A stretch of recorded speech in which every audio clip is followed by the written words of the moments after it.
My daughter Rebecca's hands were visibly shaking as she stared at the legal documents in my attorney's office, realizing that the senile old burden she'd dumped at Sunset Manor Nursing Home 6 months earlier, the woman she'd told her children was too confused and expensive to care for, had just removed her kids from a $3.2 million inheritance and redirected every penny to the nursing home staff who'd shown me more kindness in 6 months than my own daughter had in 6 years. Before we dive in, let me know in the comments where you're watching from, and if you've ever felt abandoned by family, make sure you hit that subscribe button, because what happened next completely changed how my family understands loyalty and consequences. My daughter Rebecca's hands were visibly shaking as she stared at the legal documents in my attorney's office, realizing that the senile old burden she'd dumped at Sunset Manor Nursing Home 6 months earlier, the woman she'd told her children was too confused and expensive to care for, had just removed her kids from a $3.2 million inheritance and redirected every penny to the nursing home staff who'd shown me more kindness in 6 months than my own daughter had in 6 years.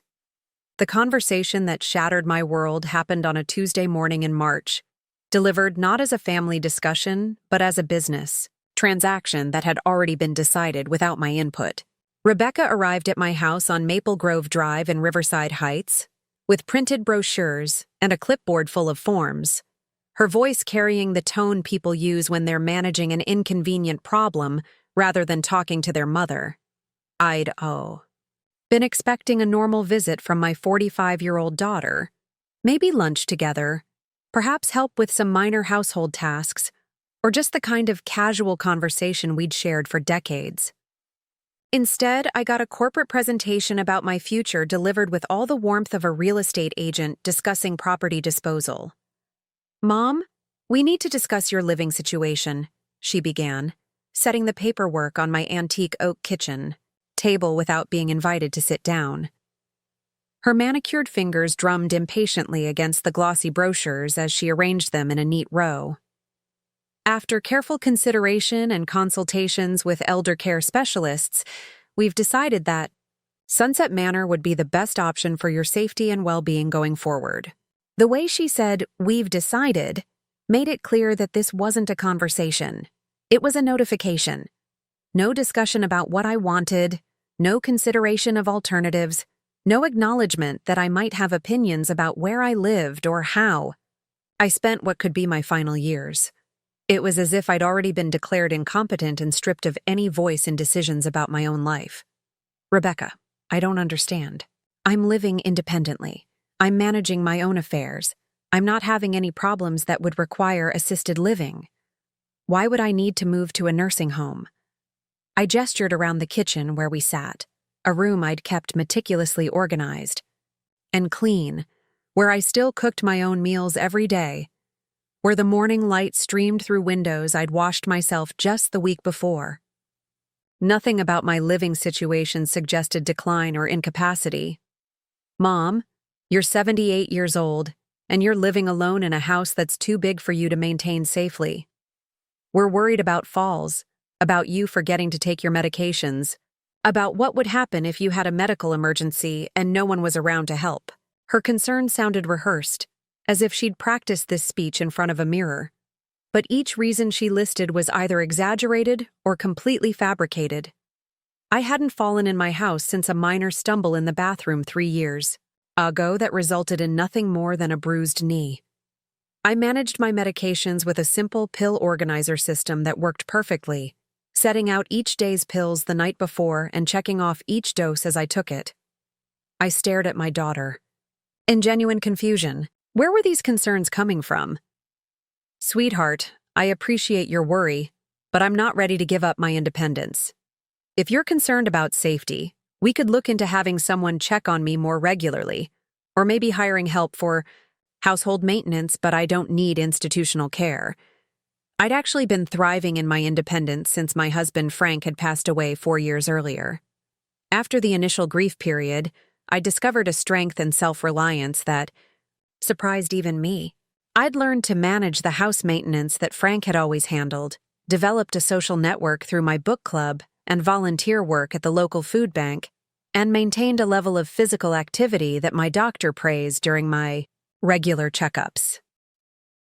Mom, that's exactly the kind of thinking that proves you're not seeing this situation clearly. You think you're fine because you're not aware of how much your cognitive function has declined. The fact that you can't recognize the need for professional care is actually a symptom of the problem we're trying to solve. This statement hit me like a physical blow. Rebecca was suggesting that my disagreement with her plan was evidence of mental decline rather than a reasonable difference of opinion about my living situation. She was using my resistance to her decision as proof that I was incapable of making decisions for myself, a circular logic that made any protest I might offer evidence of the very incompetence she was alleging. Rebecca, my cognitive function hasn't declined. I balance my own checkbook, manage my investments, remember appointments without assistance, and maintain correspondence with friends and family. I'm disagreeing with you because I don't think nursing home placement is necessary or appropriate for my current situation. That's not confusion. That's having a different opinion than yours. I pulled out my calendar to show her the detailed notes I kept about appointments, social commitments, and household tasks. Every entry was written in my clear handwriting, with accurate dates and times. I showed her the financial records I maintained, the bills I paid on time every month, the investment statements I reviewed and understood completely. Look at this. Rebecca, does this look like the work of someone with cognitive decline? I'm managing every aspect of my life successfully. I'm not forgetting medications. I'm not missing appointments. I'm not having trouble with daily activities. What specific evidence do you have that I need professional care? Mom, everyone thinks they're fine until they're not. The families who wait until there's a crisis to make these decisions always regret not acting sooner. We're trying to be proactive and responsible about your care before something terrible happens. But I could see in her eyes that this wasn't about preventing some hypothetical future crisis. This was about something more immediate and concrete. Rebecca had been helping me with some of my financial paperwork over the past 2 years, not because I couldn't handle it, but because she'd offered to take some of the burden off my shoulders, and I'd gratefully accepted what I thought was a generous gesture from a loving daughter. Now I was beginning to understand that her help might have had motivations I'd never considered. The paperwork she'd brought included admission forms for Sunset Manor, complete with medical history sections, that had been filled out without my input. There were financial power of attorney documents that would give her complete control over my bank accounts, investments, and property. Healthcare directives that would transfer all medical decision-making authority to her, including the power to approve or deny treatments, medications, and even visitors. She wasn't asking for my permission. She was asking for my signature on decisions that had already been made. Rebecca, I'm not signing any of these documents. I don't want to move to a nursing home, and I don't want to transfer control of my finances or healthcare decisions to anyone else. I'm competent to make my own choices about my life. The expression that crossed her face was one I'd never seen before. Cold calculation mixed with frustration that her plan wasn't proceeding as smoothly as she'd expected. For a moment, the mask of concerned daughter slipped, and I saw something. That chilled me to the bone. She wasn't disappointed that I was resistant to care I might need. She was angry that I was interfering with a plan that would benefit her. Mom, if you won't voluntarily agree to appropriate care, we'll have to explore other options. I've already spoken with an elder law attorney about guardianship proceedings. It would be much easier for everyone if you'd just sign the papers and let us handle this transition smoothly. Guardianship proceedings. My own daughter was threatening to have me declared incompetent and stripped of my legal rights if I didn't voluntarily surrender my independence and move into institutional care. She was prepared to go to court and argue that I was mentally incapable of managing my own affairs, despite having no medical evidence to support such a claim. Rebecca, I can't believe you're threatening to have me declared mentally incompetent because I don't want to live in a nursing home. This isn't about my well-being. This is about your convenience. Mom, this is about accepting reality. You're going to need care eventually. and it's better to transition while you can still adapt to the change rather than waiting until there's an emergency. Besides, maintaining this house is expensive, and we need to be realistic about the financial burden your care is going to place on the family. And there it was, the real reason behind this sudden concern for my welfare. It wasn't about my safety or my cognitive function or my need for care. It was about money. Specifically, it was about the expense of supporting me in the lifestyle I'd earned through decades of hard work and careful financial planning. But as I sat there looking at my daughter, really looking at her, I realized that this conversation wasn't even about saving money on my care. This was about gaining access to money I'd spent a lifetime accumulating. The house we were sitting in was worth $850,000, a modest 4-bedroom colonial that Frank and I had bought in 1987 for $89,000 and had watched appreciate steadily as Riverside Heights became one of the city's most desirable neighborhoods. My investment portfolio, built through 40 years of consistent saving and conservative investing, was worth another $2.1 million. I owned a small rental property on the other side of town that generated $1,800 in monthly income, and I had life insurance policies that would pay out substantial death benefits. Rebecca had been managing increasing portions of my finances over the past 2 years, ostensibly to help me with complicated paperwork and investment decisions. She'd convinced me that managing my portfolio was becoming too stressful for someone my age, and that she could handle the day-to-day monitoring of my accounts while I focused on enjoying my retirement. What I'd thought was a generous daughter, helping her aging mother had actually been a systematic takeover of my financial affairs, setting the stage for complete control over assets worth over $3 million. Now she wanted complete legal control over all of it, and the easiest way to get that control was to have me declared incompetent or to convince me to sign it, over voluntarily in exchange for appropriate care that I didn't actually need. Rebecca, I need you to leave now. I need time to think about what you've said, and I need to speak with my own attorney about my options.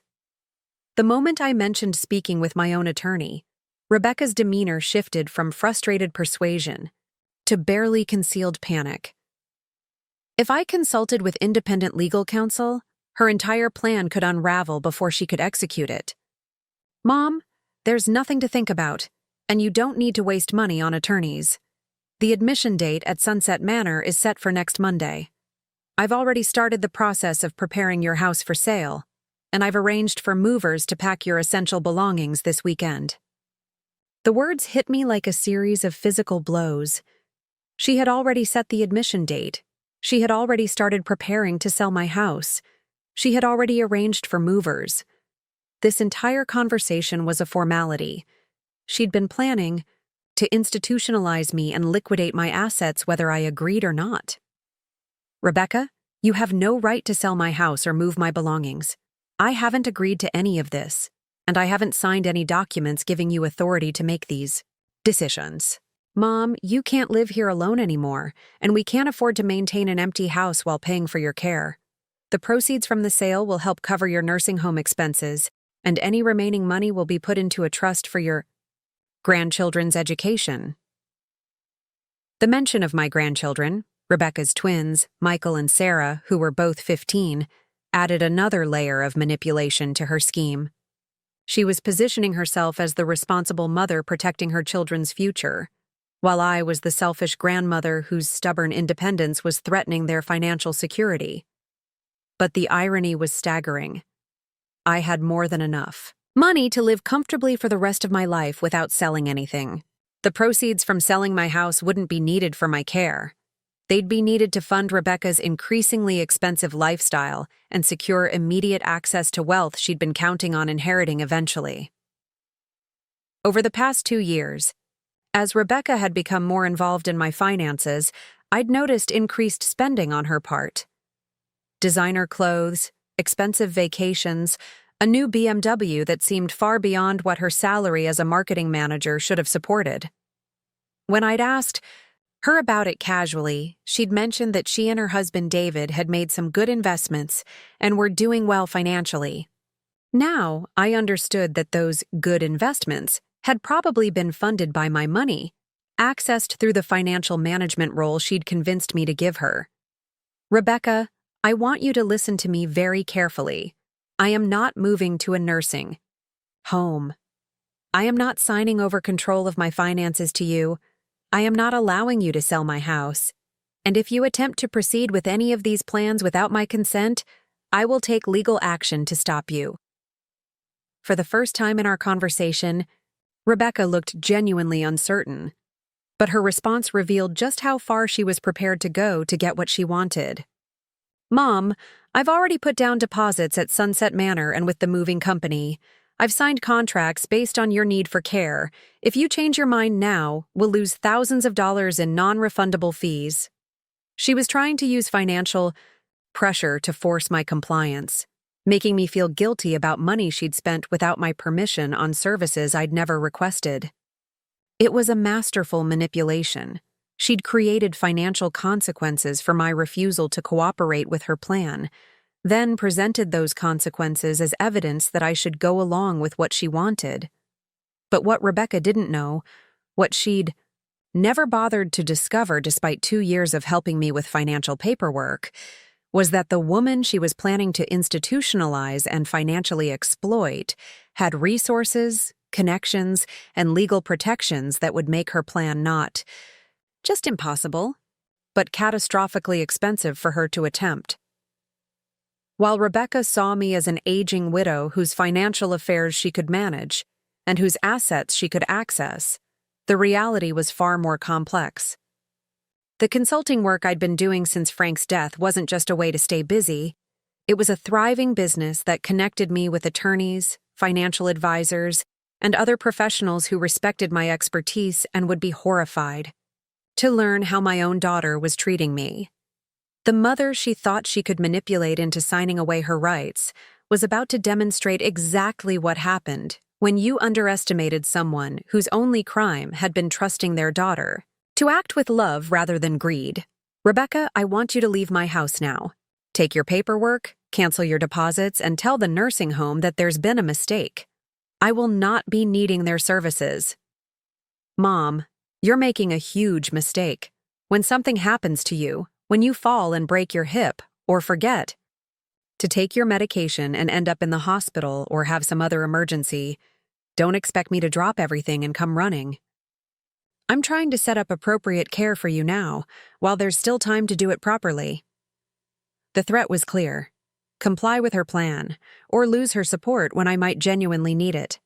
She was essentially holding our relationship hostage, to force my cooperation with a scheme that would benefit her financially, while isolating me from my independence, my home, and my autonomy. Rebecca, I'll take that risk. I'd rather face whatever challenges come with aging in my own home than surrender my independence to someone who sees my need for care as an opportunity for financial gain. As she gathered up her paperwork and prepared to leave, Rebecca made one final attempt to regain control of the situation. Mom, I'm going to give you 48 hours to think about this. But on Friday, I'm coming back with David and the kids, and we're going to have a family meeting about your care. Maybe hearing from your grandchildren about how worried they are will help you see reason. She was planning to use my grandchildren as emotional leverage, manipulating them into expressing concerns about my welfare that would pressure me into compliance. She was going to involve 15-year-old twins in a scheme to strip their grandmother of her independence and financial autonomy. After Rebecca left, I sat in my kitchen surrounded by the detritus of her visit, brochures for Sunset Manor, forms I hadn't signed, and the lingering smell of her expensive perfume that seemed to mock the modest surroundings she was so eager to liquidate. For the first time in 4 years, I felt truly alone and vulnerable. Not because I couldn't manage my own affairs, but because the person I'd trusted most in the world had revealed herself to be someone capable of extraordinary cruelty in pursuit of financial gain. But as the initial shock wore off, something else began to emerge. Anger. Clean, focused, empowering anger at being treated like a problem to be solved rather than a person to be loved. Anger at having my competence questioned and my autonomy threatened. Anger at the realization that my daughter had been systematically positioning herself to exploit my eventual vulnerability.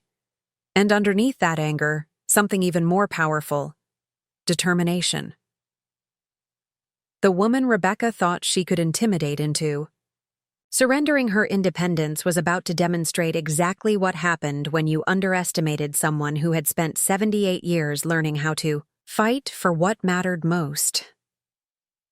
The mother she was planning to abandon at Sunset Manor was about to teach her a lesson about family loyalty that would cost her everything she thought she was entitled to inherit, and the grandmother she was planning to use her children to manipulate was about to show those children what real strength looked like when it was wielded by someone who refused to be a victim.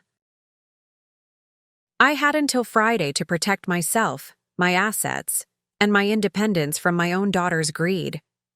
3 days to demonstrate that being 78 years old didn't mean being helpless, and that being someone's mother didn't mean being their victim.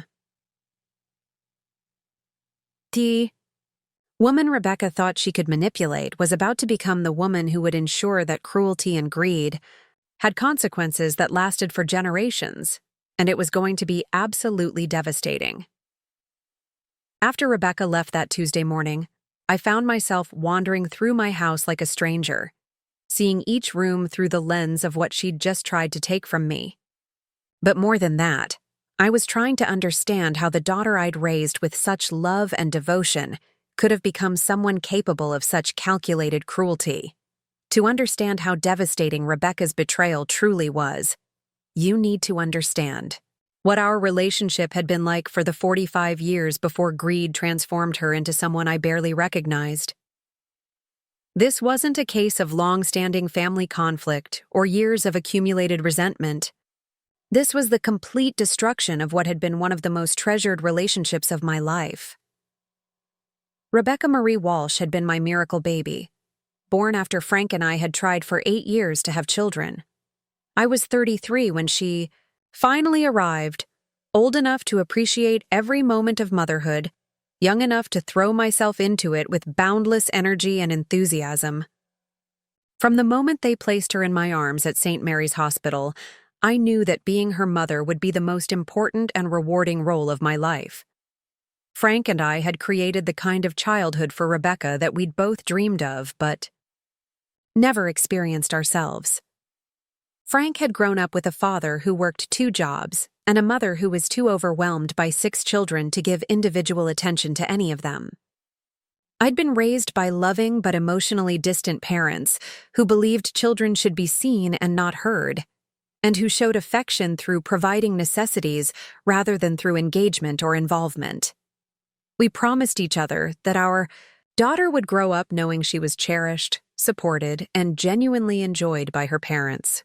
We would be the kind of parents who showed up for school plays and science fairs, who remembered the names of her friends and teachers, who took active interest in her thoughts and dreams and fears. Rebecca had thrived under that kind of attention. She'd been a bright, confident child who knew she could bring her problems to us and receive both practical help and emotional support. When she was struggling with math in 4th grade, Frank spent entire evenings at the kitchen table working through problems with her until the concepts clicked. When she was being bullied by mean girls in middle school, I helped her navigate the social dynamics while building her self-esteem and teaching her strategies for handling conflict.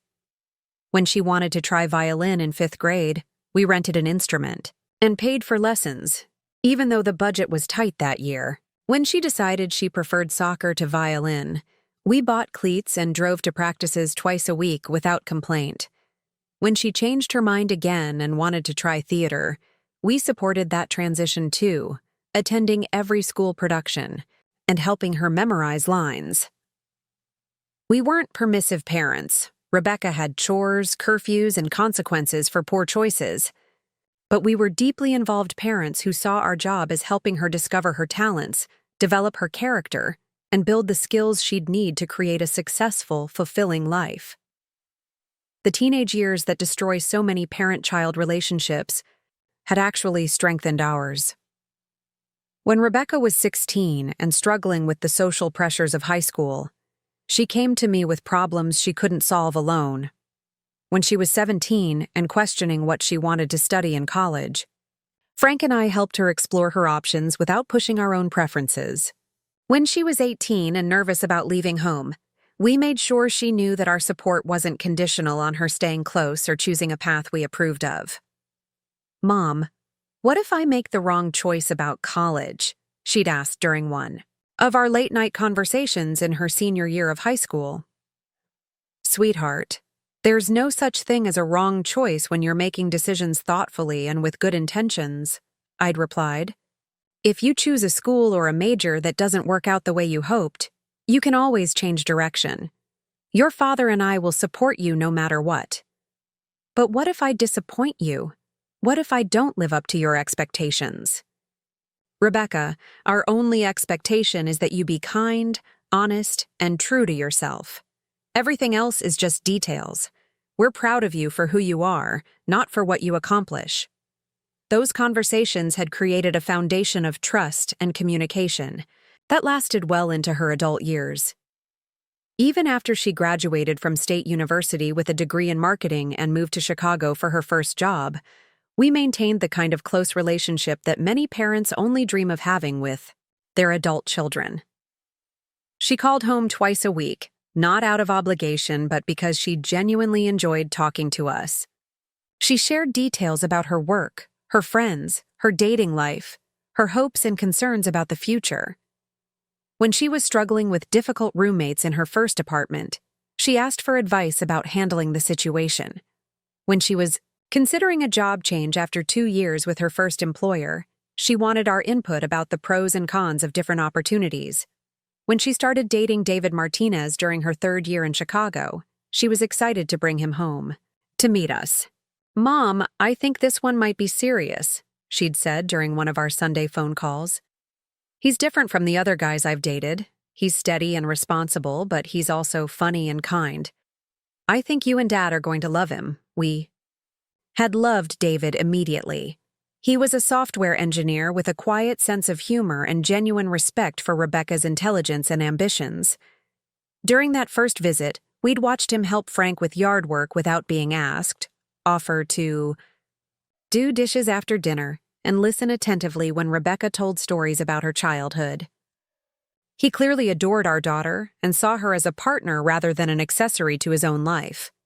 When they got engaged after dating for 2 years, Frank and I were thrilled. David was exactly the kind of man we'd hoped Rebecca would find. Someone who would support her dreams while building a stable, loving partnership with her. Their wedding in 2003 had been one of the happiest days of my life. Not because it was elaborate or expensive, it wasn't, but because it was so clearly a celebration of genuine love and commitment. Rebecca had been radiant in a simple but elegant dress we'd chosen together during a wonderful weekend of shopping and bonding. Frank had walked her down the aisle with tears of joy in his eyes. David had written his own vows that made everyone in the church cry with their sincerity and depth. I'd spent months helping Rebecca plan every detail of that wedding, and it had been a collaboration filled with laughter, shared excitement, and mutual respect for each other's opinions. When we disagreed about flowers or music or menu choices, we talked through the options until we found solutions that felt right to both of us. When the budget got tight, Frank and I quietly covered the shortfall without making Rebecca feel guilty or obligated. "Mom, I don't know how to thank you for everything you've done to make this wedding perfect," Rebecca had said the night before the ceremony, as we were doing final preparations at the church. "Sweetheart, seeing you this happy is all the thanks I could ever want. Your father and I are so proud of the woman you've become, and we're so grateful that David sees what a treasure he's getting." The early years of Rebecca and David's marriage had been a continuation of the close relationship we'd always shared. They lived in Chicago, about 3 hours away, but they visited regularly and stayed in close contact between visits. Rebecca called to share news about promotions at work, decorating projects for their apartment, and plans for the future. When they bought their first house in 2005, Frank and I spent a weekend helping them move and get settled. When Rebecca announced she was pregnant with twins in 2007, I thought my heart might explode with joy. Frank and I had been hoping for grandchildren, but we'd never pressured Rebecca and David about their timeline for starting a family. When the pregnancy arrived, it felt like the perfect completion of our family circle. "Mom, can you believe it?" "Twins," Rebecca had said when she called with the news. "The doctor said they're both healthy, and we should know the genders at the next appointment. David is already talking about converting the spare bedroom into a nursery." "Oh, sweetheart, I'm so excited I can barely contain myself." "Have you started thinking about names? Do you want help with nursery planning? Should I start shopping for baby clothes?" "Slow down, Mom," Rebecca had laughed. "We just found out yesterday. But yes, I'm definitely going to want your help with everything. You raised such a wonderful daughter that I figure you must know something about babies." The months leading up to the twins' birth had been a time of intense bonding between Rebecca and me. She was working full-time and feeling overwhelmed by all the decisions and preparations that came with expecting twins, so I'd offered to help research everything from car seats to cribs to pediatricians. Every weekend, I'd drive to Chicago to help with nursery preparations, attend doctor's appointments, and provide emotional support during what was an exciting but stressful time. Rebecca had severe morning sickness for the first 4 months, and I'd often arrive on Friday evenings to find her exhausted and discouraged. "I don't know how I'm going to handle taking care of 2 babies when I can barely take care of myself right now," she'd said during one particularly difficult weekend in her 5th month. "Sweetheart, you're growing 2 human beings inside your body. Of course you're tired and overwhelmed, but you're stronger than you know, and you're going to be an amazing mother. And remember, you don't have to do this alone. Your father and I are here to help however you need us." When Michael David Martinez and Sarah Rose Martinez were born on March 15, 2008, I was in the delivery room holding Rebecca's hand and crying tears of joy as my grandchildren entered the world. Seeing Rebecca become a mother, watching her hold her babies for the first time, witnessing the complete transformation that came over her face when she looked at them. It was the most beautiful thing I'd ever experienced. "Mom, look at them," she'd whispered as we sat together in her hospital room later that day, each of us holding one of the babies. "They're so perfect. I can't believe they're really mine." "They're perfect because they're yours and David's," I'd replied. "You're going to give them the same kind of wonderful childhood you had, and they're going to grow up knowing how much they're loved." The first few years of the twins' lives had been a golden time for our entire extended family. Frank and I became the kind of grandparents we'd always hoped to be, deeply involved but not intrusive, generous with our time and resources but respectful of Rebecca and David's parenting decisions. We babysat regularly, so Rebecca and David could have date nights. We traveled to Chicago for every birthday, holiday, and special occasion. When the twins started walking and talking, we were there to witness and celebrate every milestone. When they developed distinct personalities, Michael serious and thoughtful, like his father, Sarah outgoing and dramatic like her mother, we delighted in getting to know each of them as unique individuals. "Mom, I don't know what we would have done without you and Dad these past few years," Rebecca had said during Christmas 2010 as we watched 2-year-old Michael and Sarah playing with the toys we'd brought them. "You've been such incredible grandparents, and having your support has made all the difference in helping us figure out this parenting thing." Rebecca, being their grandparents is one of the greatest joys of our lives. We love spending time with them, and we love seeing what wonderful parents you and David have become. When Frank was diagnosed with early-stage prostate cancer in 2011, Rebecca had been incredibly supportive and involved in his treatment decisions. She'd driven down from Chicago every weekend during his radiation treatments, bringing the twins, so he'd have something positive to focus on during a difficult time. "Dad, you have to get better," 4-year-old Sarah had announced during one of those visits, climbing onto Frank's lap with the fearless confidence of a beloved grandchild. "Grandpa has to be here for my wedding someday." "I'll do my best, sweetheart," Frank had replied, holding her close and winking at me over her head. "I wouldn't miss your wedding for anything." Frank's recovery had been complete and relatively easy, but the experience had reminded all of us how precious our time together was. Rebecca had started calling more frequently, visiting more often, and making sure the twins had plenty of opportunities to build memories with their grandfather. When Frank died suddenly of a heart attack in 2019, Rebecca had been my rock during the most difficult period of my life.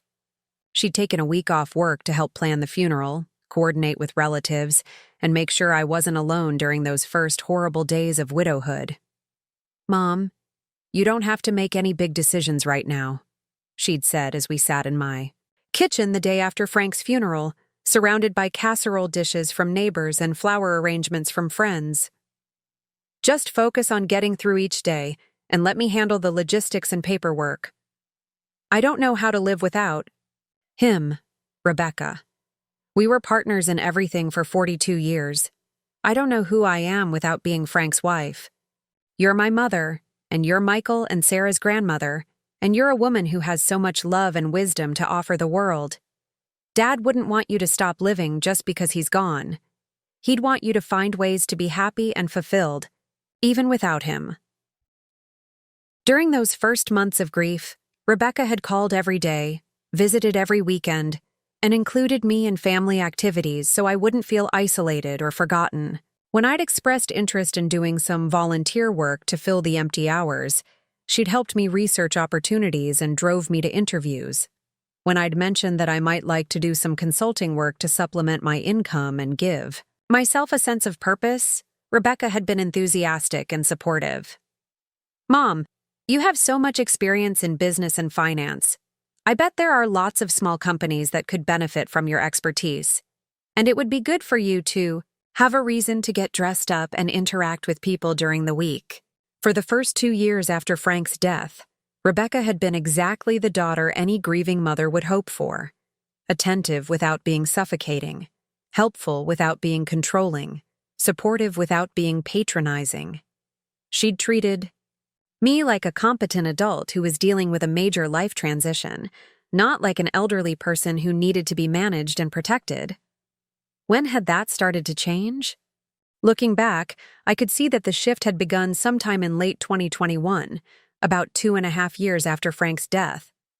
Rebecca had started making subtle comments about my living situation, my financial management, and my ability to handle various aspects of independent living.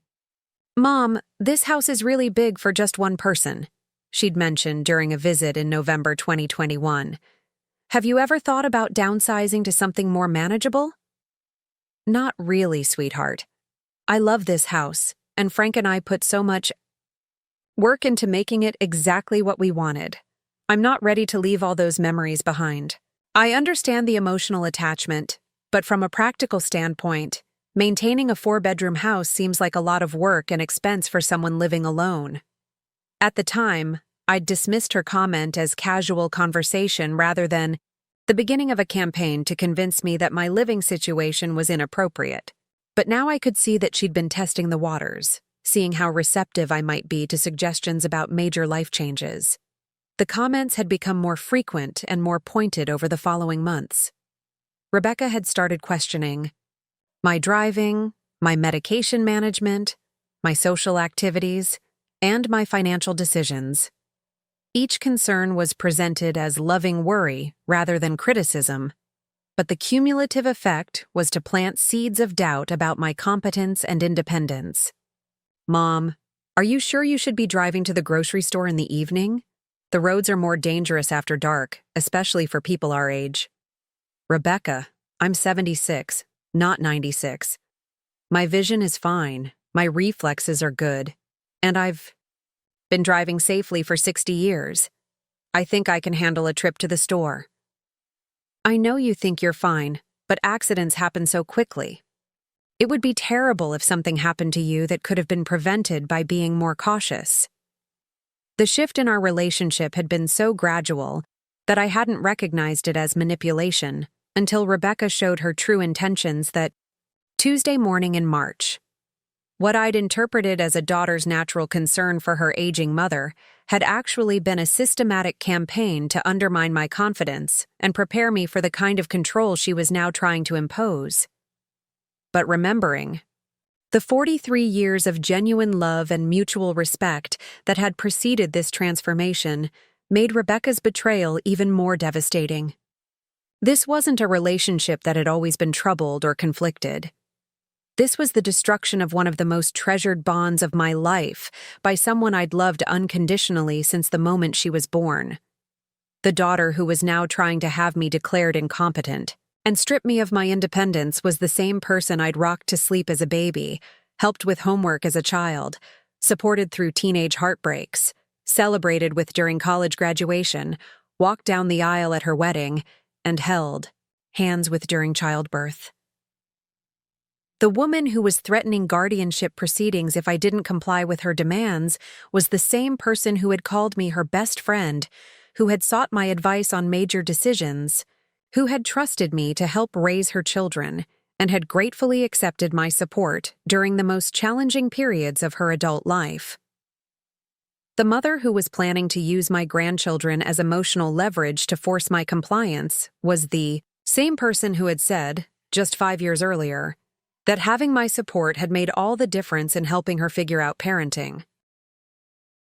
Sitting in my kitchen that Tuesday evening, surrounded by the remnants of Rebecca's visit, I felt like I was mourning the death of a relationship that had been one of the defining features of my identity for 45 years. The daughter I'd raised and loved was gone, replaced by someone whose capacity for cruelty I was only beginning to understand. But as the grief settled into something deeper and more permanent, I realized that remembering who Rebecca used to be, or who I'd thought she was going to be crucial for what came next. Because the woman who was trying to steal my independence and assets had made one critical miscalculation. She'd forgotten that the mother she was trying to manipulate was the same person who had successfully raised her to be confident, strategic, and resourceful. The skills I'd used to guide Rebecca through childhood challenges, support her through adult transitions, and help her build a successful life were exactly the skills I'd need to protect myself from the woman she'd chosen to become. And the love I'd poured into creating the foundation of her character was about to become the source of my own strength as I fought to preserve everything she was trying to take from me. The golden past we'd shared hadn't been a lie, even if her current behavior suggested otherwise. It had been real, and valuable, and transformative, for both of us. But now it was also going to be my roadmap for survival, because if I'd been capable of raising a daughter who could plan and execute something this calculated and manipulative, then I was certainly capable of outmaneuvering her when my own freedom and dignity were at stake.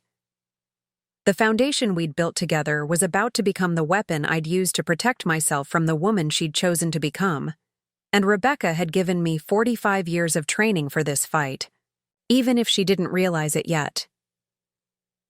After spending Tuesday evening reflecting on the beautiful relationship Rebecca and I had shared for 4 decades, I found myself compelled to understand exactly when and how that relationship had been systematically destroyed. The transformation hadn't happened overnight. It had been a carefully orchestrated campaign spanning nearly 2 years, so subtle and gradual that I'd failed to recognize it as manipulation until it was almost too late. Looking back with the clarity that comes from having your eyes brutally opened, I could now see that Rebecca's campaign to reposition me from beloved mother to problematic burden requiring management had begun in earnest during Thanksgiving weekend of 2021. Approximately 2.5 years after Frank's death. At the time, I'd attributed the shift in Rebecca's behavior to natural concern about my adjustment to widowhood and independent living. What I now understood was that she'd been conducting a systematic assessment of my vulnerability, testing my boundaries, and laying the groundwork for the kind of control she would eventually try to impose. The first warning sign had come during what should have been a joyful family gathering. Rebecca, David, and the twins had come to spend Thanksgiving weekend with me, something that had become our tradition since Frank's death. I'd been looking forward to the visit for weeks, planning menus, preparing guest rooms, and organizing activities that would create special memories for 13-year-old Michael and Sarah. But instead of the warm, relaxed family time we'd always enjoyed, that weekend had felt like being subjected to a comprehensive evaluation of my competence and lifestyle. "Mom, when was the last time you had your eyes checked?" Rebecca had asked on Thursday evening, as I was serving dessert after our Thanksgiving dinner. "I noticed you seemed to be squinting a bit while you were reading the recipe earlier." I'd been surprised by the question. My vision was fine. I'd had my annual eye exam just 3 months earlier and received a clean bill of health from Dr. Patterson, the same ophthalmologist I'd been seeing for over a decade. But Rebecca's tone suggested she'd observed something concerning that I wasn't aware of myself. "I had my annual exam in August, sweetheart. Dr. Patterson said my vision is excellent for someone my age. I may have been squinting because the print on that recipe card was smaller than usual, but my eyesight is fine." "Are you sure?" "Because vision changes can happen quickly as we age, and it's important to stay on top of them for safety reasons." The phrase, "as we age," had stood out to me because Rebecca had never spoken to me that way before.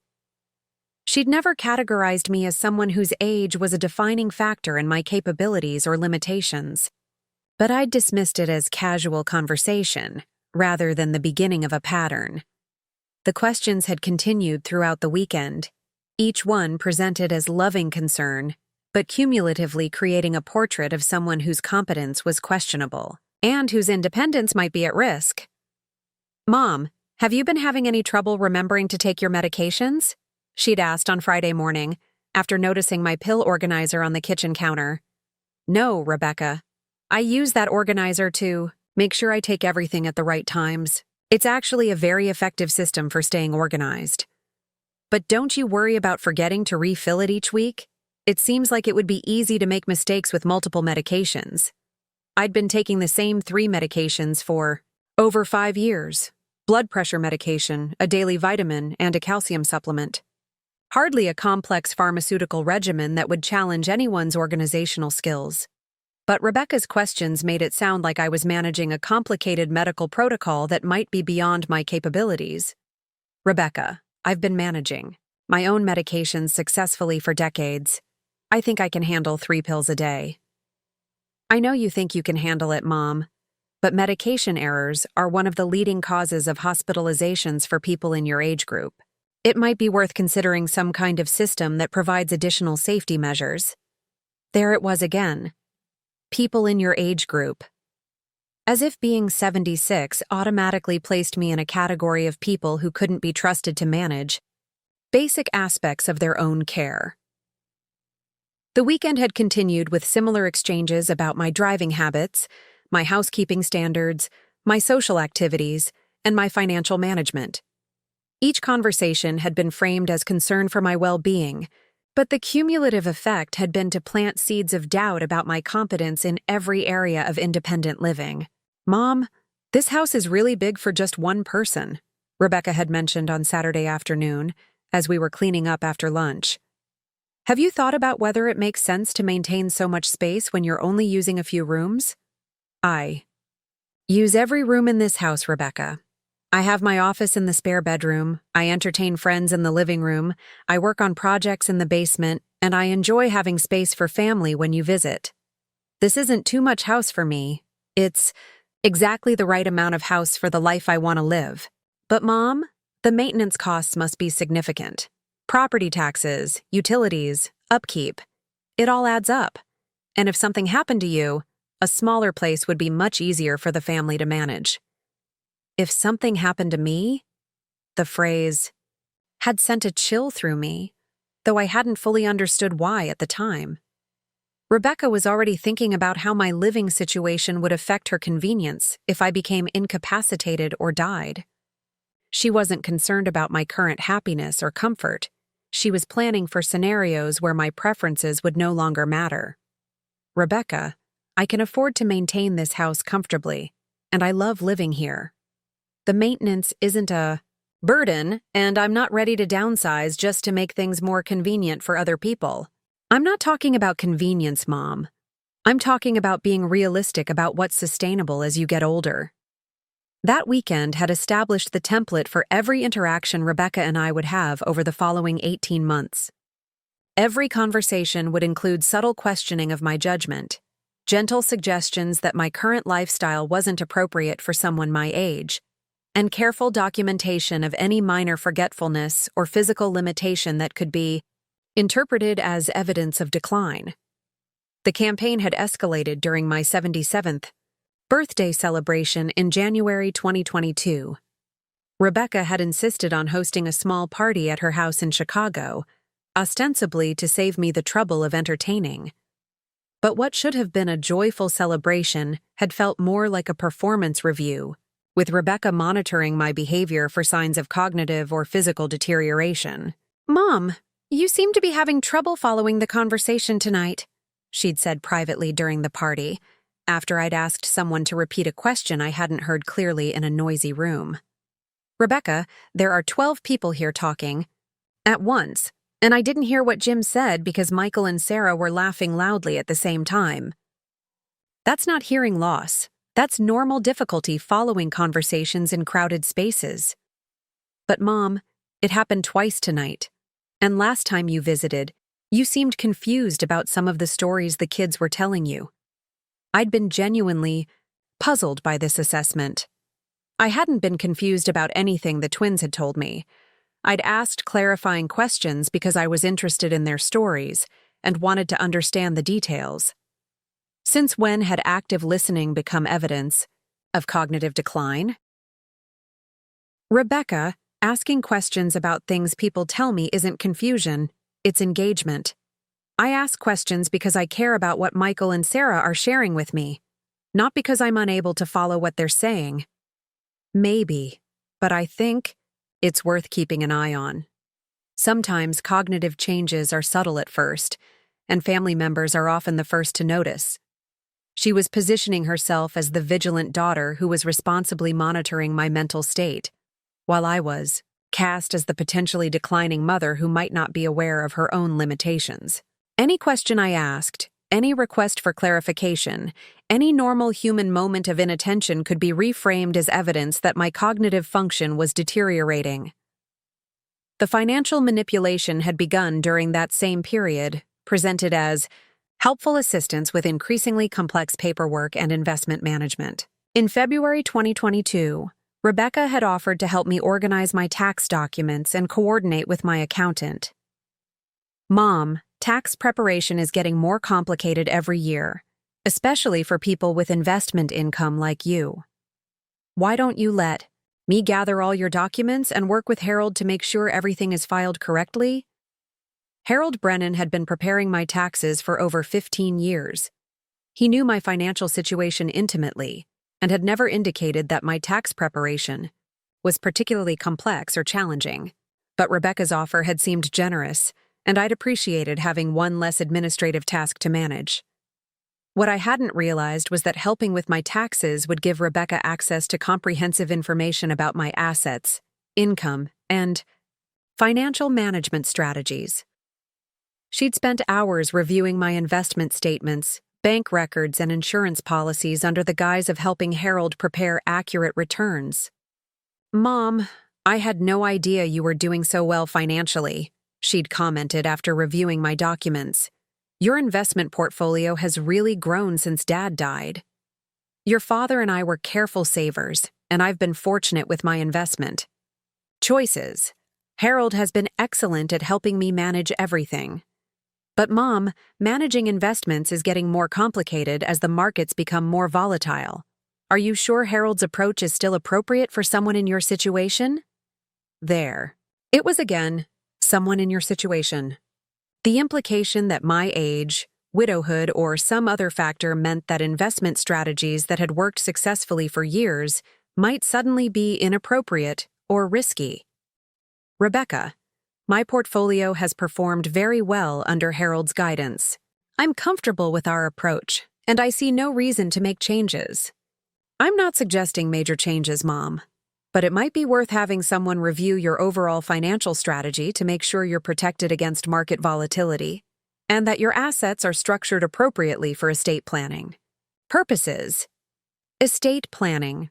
She was already thinking about how my assets would be distributed after my death and positioning herself as the responsible family member who was looking out for everyone's interests. Over the following months, Rebecca had gradually inserted herself into more and more aspects of my financial management.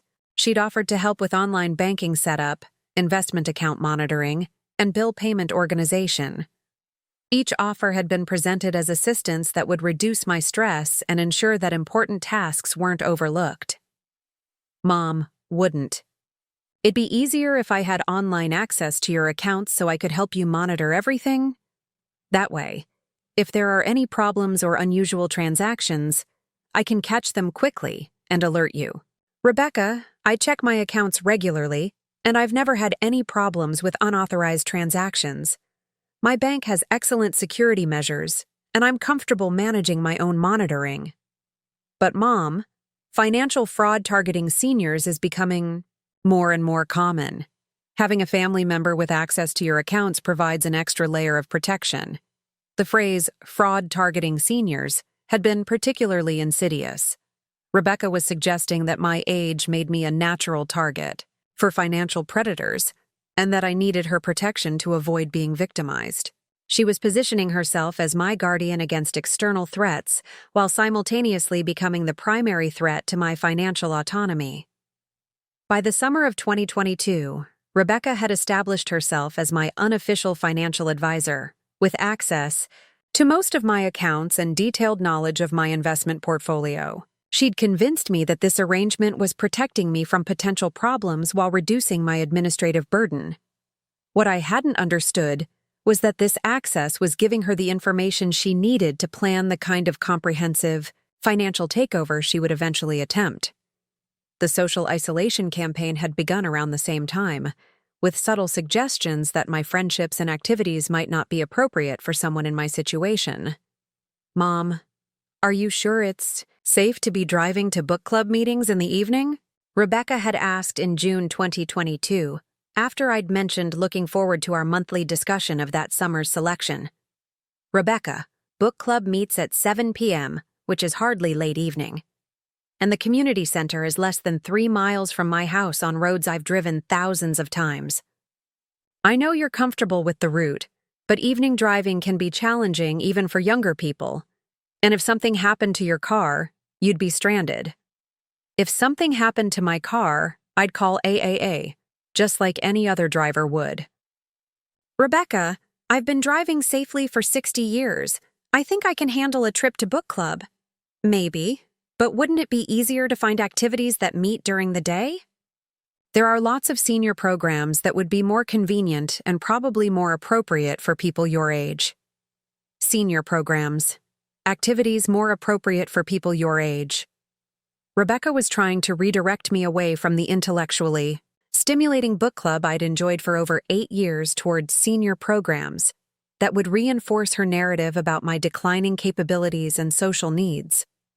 Rebecca, I don't want to join senior programs. I want to continue participating in activities with people who share my interests, regardless of their age. Book club includes women from their 30s to their 80s, and I enjoy the diverse perspectives and stimulating conversations. But Mom, don't you think you'd be more comfortable with people who are dealing with similar life circumstances? Other widows, or people who are retired and have more time for socializing? She was trying to convince me that I belonged in age-segregated activities with other seniors, rather than maintaining the diverse, stimulating friendships I'd built over decades of community involvement. She wanted me to see myself as someone whose primary identity was elderly widow, rather than engaged community member. The campaign had intensified during the fall of 2022, with increasingly frequent expressions of concern about every aspect of my independent living. Rebecca had started calling twice a week instead of once, always with questions about my health, safety, or decision-making that reinforced the narrative of decline and vulnerability. Mom, I've been thinking about your living situation, And I'm worried about what would happen if you had a medical emergency, she'd said during one of these calls in October. Rebecca, I have a medical alert system. I live in a neighborhood with helpful neighbors, and I'm in regular contact with my doctor. If I had a medical emergency, I'd receive appropriate care just like anyone else would. But Mom, response times can be critical in medical emergencies, especially for people with pre-existing conditions. And if you were unconscious or unable to communicate, paramedics might not have access to your medical history. I'd been in excellent health for someone my age, with only the minor conditions, controlled blood pressure and early arthritis, that were normal for people in their late 70s. But Rebecca was catastrophizing about hypothetical medical emergencies as if my current health status made such crises inevitable and imminent. Rebecca, I'm not living in denial about the possibility of future health problems, but I'm also not going to restructure my entire life around worst-case scenarios that may never happen. I'm not asking you to restructure your life, Mom. I'm just suggesting that we should have plans in place for situations that are statistically likely to occur. Statistically likely to occur. Rebecca had started using language that made my aging sound like a medical condition with predictable stages of decline, rather than a natural process that could involve years or even decades of continued health and independence. The most insidious aspect of her campaign had been the way she'd started involving David and the twins in her narrative about my declining capabilities and increasing need for supervision. David is concerned about you too, Mom, she'd mentioned during a November phone call. He thinks it might be time to start having family conversations about long-term planning. What kind of long-term planning? Planning for scenarios where you might need more support or assistance? Making sure everyone knows what your preferences are for different kinds of care? And making sure we have the legal documentation in place to help you if you become unable to make decisions for yourself. Legal documentation. Rebecca was already thinking about power of attorney arrangements and healthcare directives that would transfer decision-making authority to her. She was planning for my incapacity as if it were an inevitable short-term development, rather than a possible distant future scenario. Rebecca, I appreciate the family's concern, but I'm not ready to plan for incapacity that may not occur for many years, if at all. When and if I need assistance with decision-making, I'll seek appropriate legal advice about my options. But Mom, the time to create these documents is while you're still competent to make clear decisions about your preferences. If you wait until you actually need them, it might be too late. The underlying message was clear. My current competence was temporary and fragile, and we needed to act quickly to establish legal protections before my inevitable decline made such planning impossible. By December 2022, Rebecca had successfully established herself as the primary authority on my needs, capabilities, and appropriate living arrangements.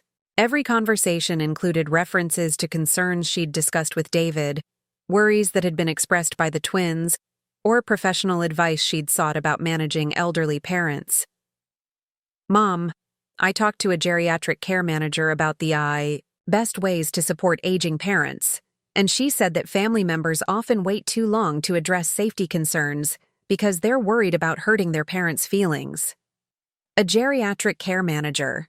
Rebecca had been consulting with professionals about managing me as if I were already a patient rather than an autonomous adult who was capable of making my own decisions about my care and living situation.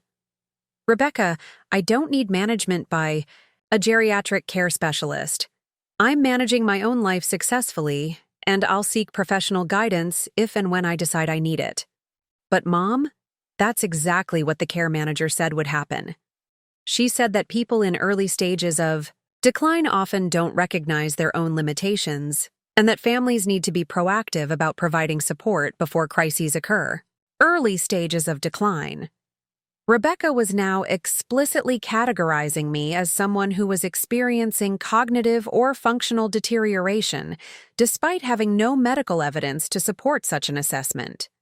The financial pressure had increased dramatically during the winter of 2023, with Rebecca expressing growing concern about my spending habits, investment choices, and overall financial management. Mom, I've been reviewing your bank statements, and I noticed you spent quite a bit on holiday gifts last year, she'd said during a January phone call. Are you sure that level of spending is sustainable on a fixed income? I'd spent approximately $800 on Christmas gifts for the entire extended family. Hardly an extravagant amount for someone with my financial resources. But Rebecca was framing normal holiday generosity as evidence of poor financial judgment and unsustainable spending patterns. Rebecca, my holiday spending was well within my budget, and my income isn't actually fixed. Between my investment returns, rental property income, and consulting fees, I have substantial financial flexibility. But Mom, consulting income can be unpredictable, and you shouldn't be depending on earned income at your age. It would be more appropriate to live within the limits of your retirement savings and Social Security. More appropriate for someone my age. Rebecca was trying to convince me that continuing to work, even part-time consulting that I enjoyed and that supplemented my income, was somehow inappropriate for someone in their late 70s. Rebecca, I enjoy my consulting work, and the income allows me to maintain the lifestyle I want without touching my retirement savings. There's nothing inappropriate about continuing to work as long as I'm capable and willing. But Mom, what happens if your health changes and you can't work anymore? Wouldn't it be smarter to adjust your spending now so you're not dependent on income that might disappear? She was asking me to voluntarily reduce my standard of living based on hypothetical future scenarios where I might be unable to work. She wanted me to start living like an invalid before there was any medical reason to do so. The most devastating aspect of Rebecca's campaign had been the way she'd gradually poisoned my relationship with my grandchildren by involving them in her narrative about my declining capabilities and increasing need for supervision. Grandma, Mom says you've been having trouble remembering things, 14-year-old Sarah had said during a visit in February 2023. Are you okay? I'd been shocked that Rebecca had been discussing my supposed memory problems with the twins. There were no memory problems. I'd been having normal moments of forgetfulness that every human being experiences, regardless of age. Sweetheart, I'm fine. Sometimes I forget small things, like where I put my reading glasses or what I plan to pick up at the store. But that's normal for everyone. Your mom is just worried about me because she loves me. But she said we should start calling you more often to check on you, and that we should let her know if we notice you seem confused about anything. Rebecca had recruited my own grandchildren to monitor me for signs of decline and report their observations back to her. She'd turned what should have been natural, loving relationships into surveillance operations designed to gather evidence for her narrative about my incompetence. Sarah, I love talking to you and Michael anytime you want to call, but you don't need to check on me like I'm a patient. I'm your grandmother, and I'm doing just fine. Okay, Grandma, but if you ever need help with anything, you'll tell us. Right? The fact that a 14-year-old was asking if I needed help suggested that Rebecca had been preparing the twins for scenarios where their grandmother might require assistance with basic tasks. She was conditioning them to see me as someone whose independence was temporary and fragile.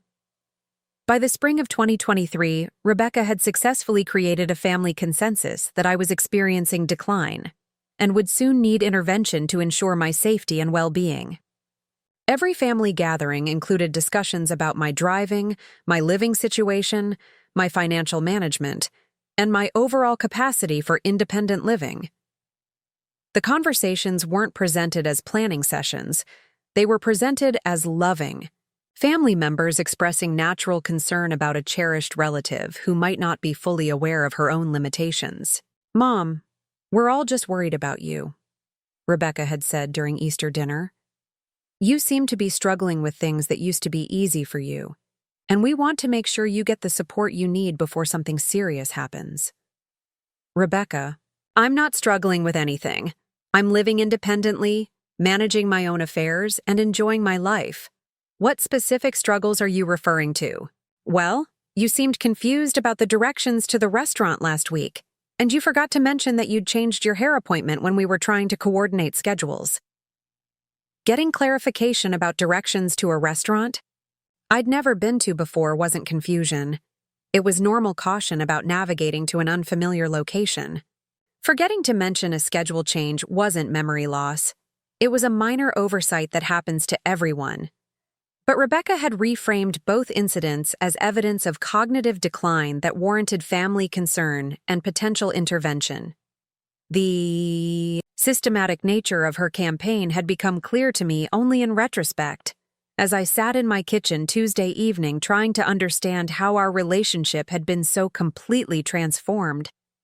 For 18 months, Rebecca had been carefully documenting every minor forgetfulness, every request for clarification, every normal sign of aging, and reframing all of it as evidence that I was becoming incapable of managing my own life. She'd gradually isolated me from friends and activities that might contradict her narrative, inserted herself into my financial management, involved other family members in monitoring my behavior, and created a comprehensive case for why I needed the kind of intervention she was now trying to impose. The nursing home ultimatum hadn't been a sudden decision. It had been the inevitable conclusion of a carefully orchestrated campaign designed to strip me of my autonomy and give Rebecca complete control over my assets and decision-making. But as I reconstructed the timeline of her manipulation, I realized that Rebecca had made one critical error in her planning. She'd assumed that the woman she was trying to control was actually as vulnerable and incompetent as she'd been claiming I was. The mother she thought she could manipulate was about to demonstrate exactly what happened when you systematically underestimated someone whose only crime had been trusting her daughter to act with love rather than greed. And the woman she'd spent 18 months trying to convince everyone was about to show her what real strategic thinking looked like when it was wielded by someone who finally understood the true nature of the battle she was fighting. As I continued to piece together the systematic nature of Rebecca's campaign against my independence, one of the most manipulative aspects became crystal clear. She hadn't been operating in a vacuum. Every criticism of my lifestyle, every suggestion that my choices were inappropriate for someone my age, every argument for why I needed more supervision had been supported by carefully chosen examples of how other families handled elderly parents more appropriately. Rebecca had created a false standard against which my situation was constantly measured, a composite picture of ideal elderly parent management that made my desire for independence seem selfish, unrealistic, and potentially dangerous. This wasn't just about her opinion versus mine. It was about positioning herself as the responsible daughter who understood best practices for elder care, while I was cast as the stubborn elderly woman who was refusing appropriate guidance. Primary example Rebecca had used to illustrate proper family dynamics was David's relationship with his own parents, Carlos and Maria Martinez, who lived in a senior living community about an hour outside of Phoenix. According to Rebecca's carefully crafted narrative, the Martinez family represented everything that was healthy, realistic, and responsible about managing aging parents. You know, Mom, David's parents made the transition to assisted living 3 years ago, and they're so much happier now, Rebecca had mentioned during one of her phone calls in early 2022.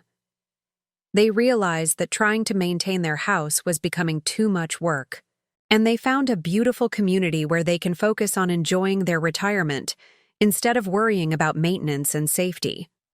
At first, I'd been interested in hearing about how David's parents were adjusting to their living situation. I'd met Carlos and Maria several times over the years at family gatherings, and I'd found them to be lovely people who seemed devoted to their family and committed to staying active in their retirement. That's wonderful that they found a place they're happy with, I'd replied. How old are they now? Carlos is 82 and Maria is 79, so they're a few years older than you. But they made the move while they were still healthy and capable of making good decisions about their care. David says that waiting until there's a crisis is one of the biggest mistakes families make. The implication was clear. At 76, I was approaching the age where responsible people made proactive decisions about transitioning to institutional care. The Martinez family had been smart enough to plan ahead, while I was stubbornly clinging to independence that would inevitably become unsustainable. Rebecca, it sounds like assisted living was the right choice for them, but that doesn't mean it's the right choice for everyone. Different people have different needs and preferences for how they want to live. But Mom, that's exactly what David's family thought at first. Maria was really resistant to the idea of leaving her house, but once she made the transition, she realized how much stress she'd been carrying about maintenance and safety. Now she says she wishes they'd made the move sooner. Over the following months, Rebecca had returned to the Martinez family example repeatedly, each time adding new details that reinforced her narrative about appropriate choices for aging parents. David talked to his father yesterday, and Carlos mentioned how grateful he is that they don't have to worry about yard work anymore, she'd said during a spring 2022 conversation. He said he used to spend hours every weekend on lawn care and garden maintenance, and now he can spend that time on activities he actually enjoys. That's great for Carlos, but I happen to enjoy working in my garden. It's not a burden for me. It's one of my favorite ways to spend time outdoors. I know you think you enjoy it, Mom, but is it really enjoyable? Or is it something you feel obligated to do because you've always done it? There's a difference between activities that bring genuine pleasure and activities that feel like responsibilities you can't abandon. Rebecca was suggesting that my love of gardening wasn't actually genuine, that I was maintaining my garden out of some sense of obligation rather than authentic enjoyment. She was implying that I couldn't distinguish between pleasurable activities and burdensome responsibilities, which was another subtle way of questioning my judgment and self-awareness. Rebecca, I genuinely enjoy gardening. It's meditative. It gives me a sense of accomplishment, and it connects me with nature in ways that are important to my well-being. I'm not maintaining my garden because I feel obligated. I'm maintaining it because it brings me joy. But Mom, what happens when the physical demands become too much for you? Wouldn't it be better to transition to a lifestyle that doesn't depend on your ability to do heavy outdoor work? Again, she was asking me to plan for hypothetical future limitations rather than living according to my current capabilities and preferences. The Martinez family model required proactive surrender of activities and independence before there was any actual need to do so. The financial comparison had been particularly insidious. According to Rebecca's narrative, David's parents had made smart financial decisions by transitioning to assisted living before their expenses became unmanageable. Mom, David mentioned that his parents' housing costs are actually lower now than they were when they were maintaining their house, Rebecca had said during a summer 2022 conversation. When you factor in property taxes, utilities, maintenance, insurance, and all the other expenses of homeownership, assisted living is actually more economical for them. That may be true for their situation, but my housing costs are manageable, and I'm not ready to give up my home to save money I don't need to save. But Mom, it's not just about current costs. It's about protecting your assets for the future and making sure you don't outlive your money. David's parents feel more secure knowing that their housing costs are predictable and that they're not at risk of major unexpected expenses. She was framing my continued home ownership as financially irresponsible, suggesting that I was putting my future security at risk by maintaining a lifestyle that might become unsustainable. The Martinez family's choice to prioritize financial predictability over housing preferences was presented as obviously superior to my choice to prioritize lifestyle preferences over cost optimization. Rebecca, I have sufficient resources to maintain my current lifestyle comfortably for the foreseeable future. I'm not going to restructure my living situation based on worst-case financial scenarios that may never materialize. But Mom, that's exactly the kind of thinking that gets people into trouble. David's parents planned for scenarios where their expenses might increase or their income might decrease, and now they're protected against those possibilities. The social aspects of the Martinez comparison had been equally manipulative. Rebecca had consistently portrayed David's parents as people who had found community and purpose through institutional living, while implying that my preference for aging in place was socially isolating and potentially harmful to my mental health.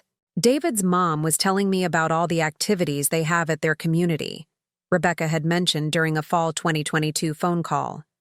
They have exercise classes, book clubs, game nights, educational lectures. There's always something interesting happening. Maria says she's more socially active now than she's been in years. That sounds wonderful for Maria. I'm glad she's found activities she enjoys. But I already have a book club, volunteer commitments, and social activities that I find fulfilling. But Mom, those activities require you to drive to different locations, coordinate with multiple schedules, and manage your own transportation. Wouldn't it be easier to have everything available in one place, where you don't have to worry about logistics? Easier was Rebecca's code word for more appropriate for someone with diminished capabilities. She was suggesting that my current social activities were too complex and demanding for someone my age, and that I should transition to a more managed social environment where my limitations would be accommodated. Rebecca, I don't want easier. I want engaging. I want to continue participating in activities with people who share my interests, even if that requires some logistical coordination. But what happens when driving becomes unsafe, or when you're not feeling well enough to get out? At David's parents' community, there are backup social options available even when they're not able to participate in their usual activities. She was asking me to plan for scenarios where I might be unable to drive or participate in normal activities, and suggesting that institutional living provided better contingency planning for those possibilities. The healthcare comparison had been perhaps the most frightening aspect of Rebecca's manipulation. She'd consistently portrayed the Martinez family's access to on-site medical care as obviously superior to my reliance on community healthcare providers. David mentioned that his father had a minor health scare last month, but it was handled so efficiently because there's medical staff right on site, Rebecca had said during a winter 2023 conversation. Carlos was able to get immediate attention without having to wait for an ambulance or worry about getting to the hospital. I'm glad Carlos received prompt care, but I have excellent relationships with my doctor, and I live in a community with responsive emergency services.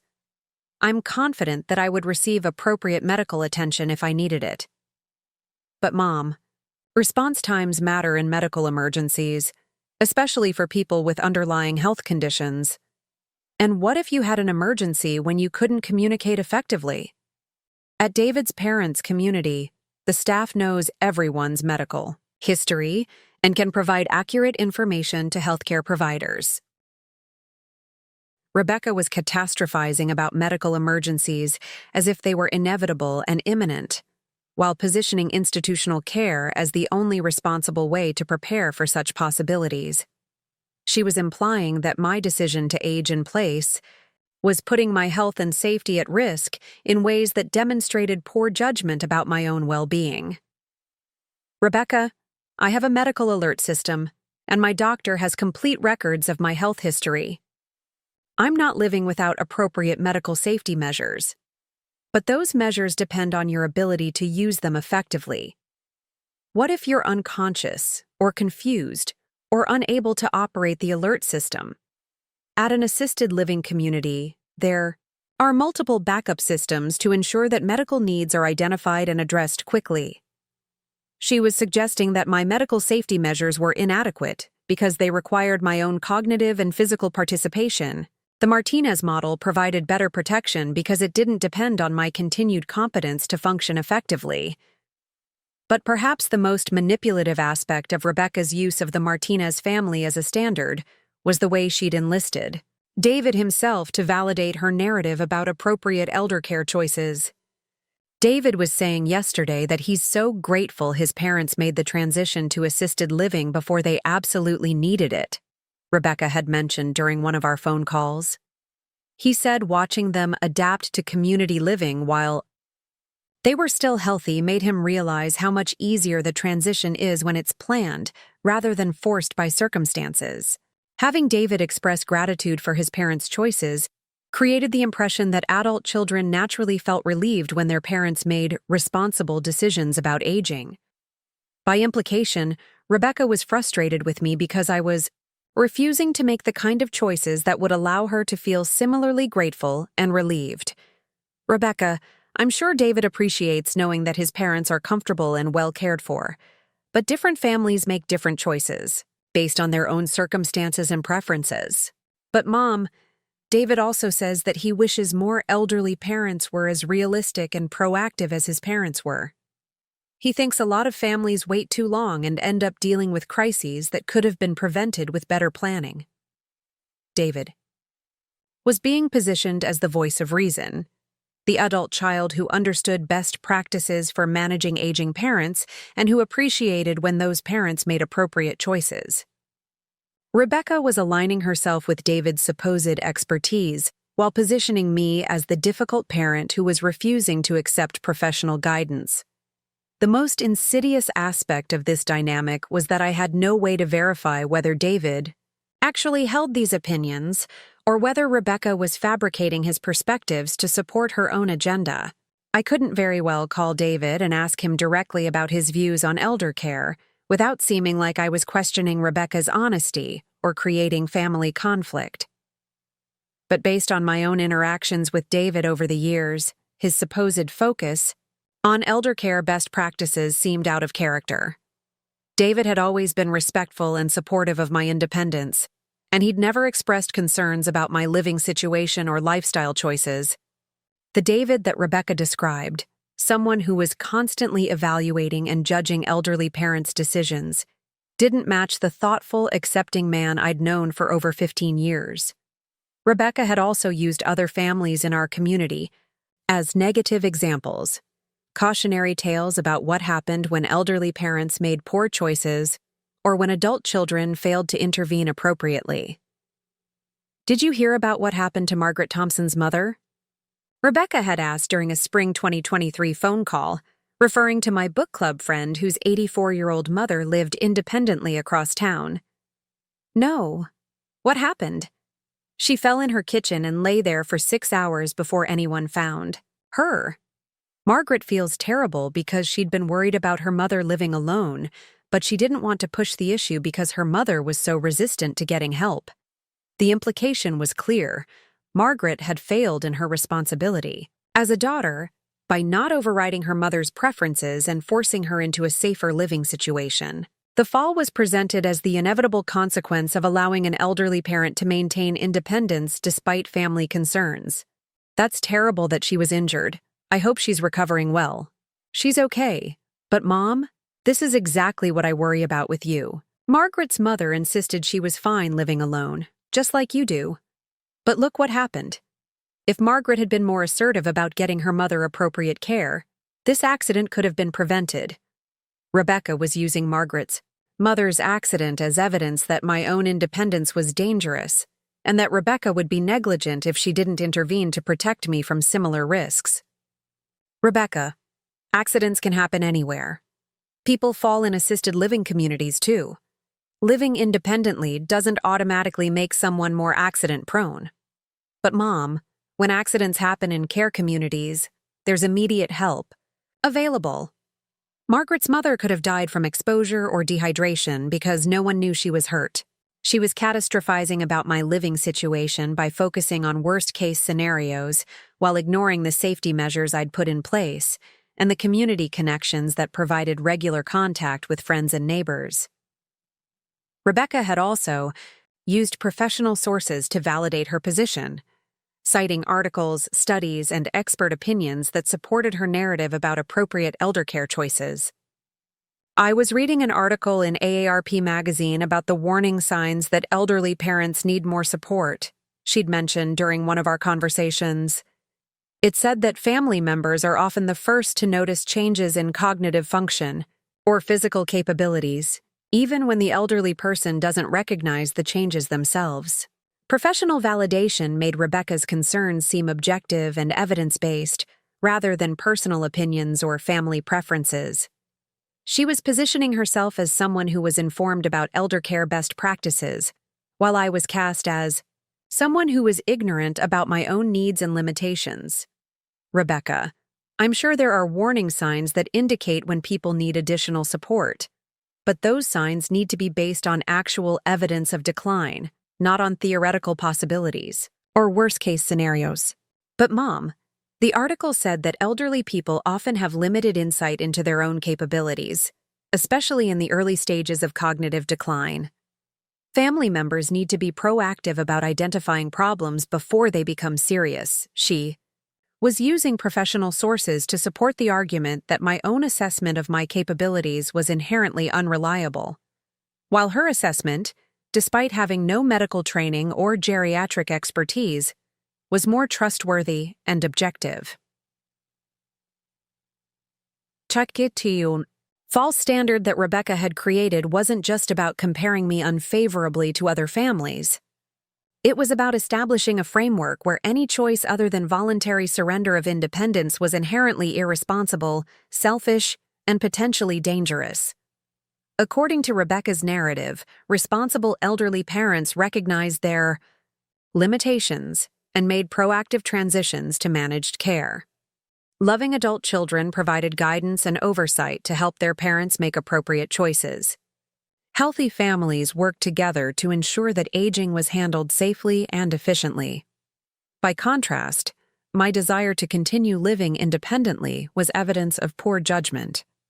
My resistance to Rebecca's suggestions demonstrated lack of insight into my own limitations. My preference for autonomy over security showed that I was prioritizing my own stubborn preferences over my family's legitimate concerns. The false standard had been so carefully constructed and consistently reinforced that even I had begun to question whether my perspective was reasonable. Maybe Rebecca was right that I was being stubborn and unrealistic. Maybe other families did handle aging more responsibly. Maybe I was putting my own preferences ahead of legitimate safety concerns. But as I reconstructed Rebecca's manipulation tactics, I realized that the standard she'd created was fundamentally dishonest. She'd presented selective information about other families while omitting details that might contradict her narrative. She'd attributed opinions to David that may not have reflected his actual views. She'd used professional sources to support predetermined conclusions rather than to genuinely explore different approaches to aging. Most importantly, she'd created a false choice between independence and safety, between autonomy and responsibility, between personal preferences and family harmony. According to Rebecca's framework, I couldn't be both independent and safe, both autonomous and responsible, both true to my preferences and considerate of my family's concerns.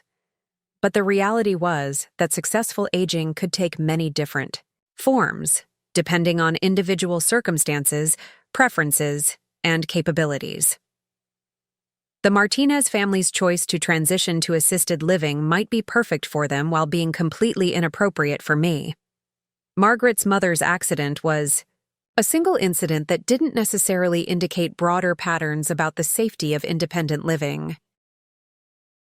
Rebecca had weaponized the experiences of other families to make me feel like my own choices were aberrant and dangerous. She'd used selective professional information to create the impression that expert opinion universally supported her position. She'd enlisted family members and community examples to build a consensus that my resistance to her suggestions was unreasonable and potentially harmful. The false standard had been designed to make me feel isolated in my perspective, like I was the only person who didn't understand the obvious need for the changes Rebecca was proposing. It had been intended to create social pressure for compliance while making continued resistance seem selfish and irresponsible. But now that I understood the manipulation for what it was, I could see that Rebecca had made a critical error in her strategy. She'd spent so much energy creating false comparisons and manufactured consensus that she'd never actually addressed the fundamental question: what did I want for my own life, and what was I realistically capable of achieving? The woman she'd been trying to convince that she was out of step with normal family practices was about to demonstrate that normal practices weren't necessarily appropriate practices for every individual situation. The mother she'd been comparing, unfavorably to other families, was about to show her what happened when you tried to impose other people's solutions on someone whose circumstances and preferences were fundamentally different. And the grandmother she'd been using professional sources to pathologize was about to teach her a lesson about the difference between evidence-based decision-making and conclusion-driven manipulation. Rebecca thought she'd been building an airtight case for why I needed to accept her guidance and surrender my independence. What she'd actually been doing was providing me with a detailed blueprint of her manipulation tactics and a clear understanding of exactly how far she was willing to go to get what she wanted. The false standard she'd created was about to become the foundation for my own strategic response, a response that would demonstrate the difference between genuine care and manipulative control, between appropriate concern and systematic exploitation, and it was going to be absolutely devastating. As I sat in my kitchen that Tuesday evening, surrounded by the remnants of Rebecca's failed manipulation attempt, something powerful began to emerge from my anger and hurt: clarity. For the first time in 18 months, I could see our family dynamic with perfect, devastating precision. Rebecca had built her entire campaign on a fundamental miscalculation. She had no idea who she was actually trying to control. While Rebecca saw me as a vulnerable elderly widow whose finances she'd been helping to manage, the reality was far more complex and infinitely more dangerous to her plans. The consulting work I'd been doing since Frank's death wasn't the small-scale retirement hobby she imagined. Walsh Strategic Consulting had become one of the most respected boutique business advisory firms in the Pacific Northwest, specializing in family-owned enterprises, succession planning, and exactly the kind of elder care decision-making that Rebecca thought she understood. My client list read like a directory of the region's most successful business families. I'd spent 5 years helping them navigate precisely the situations Rebecca was trying to create: adult children seeking to gain control of aging parents' assets, family members using concern trolling to justify financial manipulation, and elderly parents protecting themselves from exploitation by their own relatives. What Rebecca didn't know was that her 78-year-old mother had become the go-to expert for wealthy families dealing with elder care exploitation. I'd seen every manipulation tactic she was using, helped dozens of families expose similar schemes, and developed foolproof strategies for protecting vulnerable adults from financial predators, even when those predators were their own children. The irony was exquisite. Rebecca had spent 18 months positioning herself as the expert on elder care while trying to manipulate someone who was literally the professional expert on preventing elder care manipulation. But more than professional expertise, I had resources that would make Rebecca's head spin. The financial picture she thought she understood from helping with my taxes represented only a fraction of my actual wealth. While she knew about my investment portfolio and the house, she had no idea about the business accounts, the professional, real estate investments, or the cash reserves I'd built through 5 years of commanding premium consulting fees. Walsh Strategic Consulting had generated over $2.8 million in revenue since Frank's death. My client retainer fees alone averaged $15,000 to $25,000 per month. I owned commercial real estate in 3 states, held silent partnerships in 2 thriving businesses, and maintained investment accounts that Rebecca had never seen because they were held under my business entity rather than my personal name. The woman Rebecca thought was living on a fixed income and needed to be realistic about expenses was actually worth over $8.3 million and earning more annually than Rebecca and David combined. But most importantly, I had connections that could destroy Rebecca's plan with a single phone call. Wednesday morning, I began what would become the most satisfying professional project of my career. dismantling my daughter's scheme with the same precision and thoroughness I'd used to help dozens of other families protect themselves from eldercare fraud. My first call was to Patricia Sinclair, the most ruthless elder law attorney in the state, and a personal friend who'd been referring clients to me for 3 years. Patricia specialized in cases where adult children attempted to exploit aging parents, and she had a particular talent for turning predators into defendants. Patricia, I need your help with a situation that's both personal and professional. Eleanor, what's happening? My daughter is attempting to have me declared incompetent and institutionalized so she can gain control of my assets. She's scheduled what she thinks is my admission to a nursing home for Monday, and she's threatened guardianship. Proceedings if I don't comply. The silence on Patricia's end lasted exactly 3 seconds. Eleanor, please tell me you've documented everything. Every conversation, every threat, every financial transaction she's made using access I gave her to help with paperwork.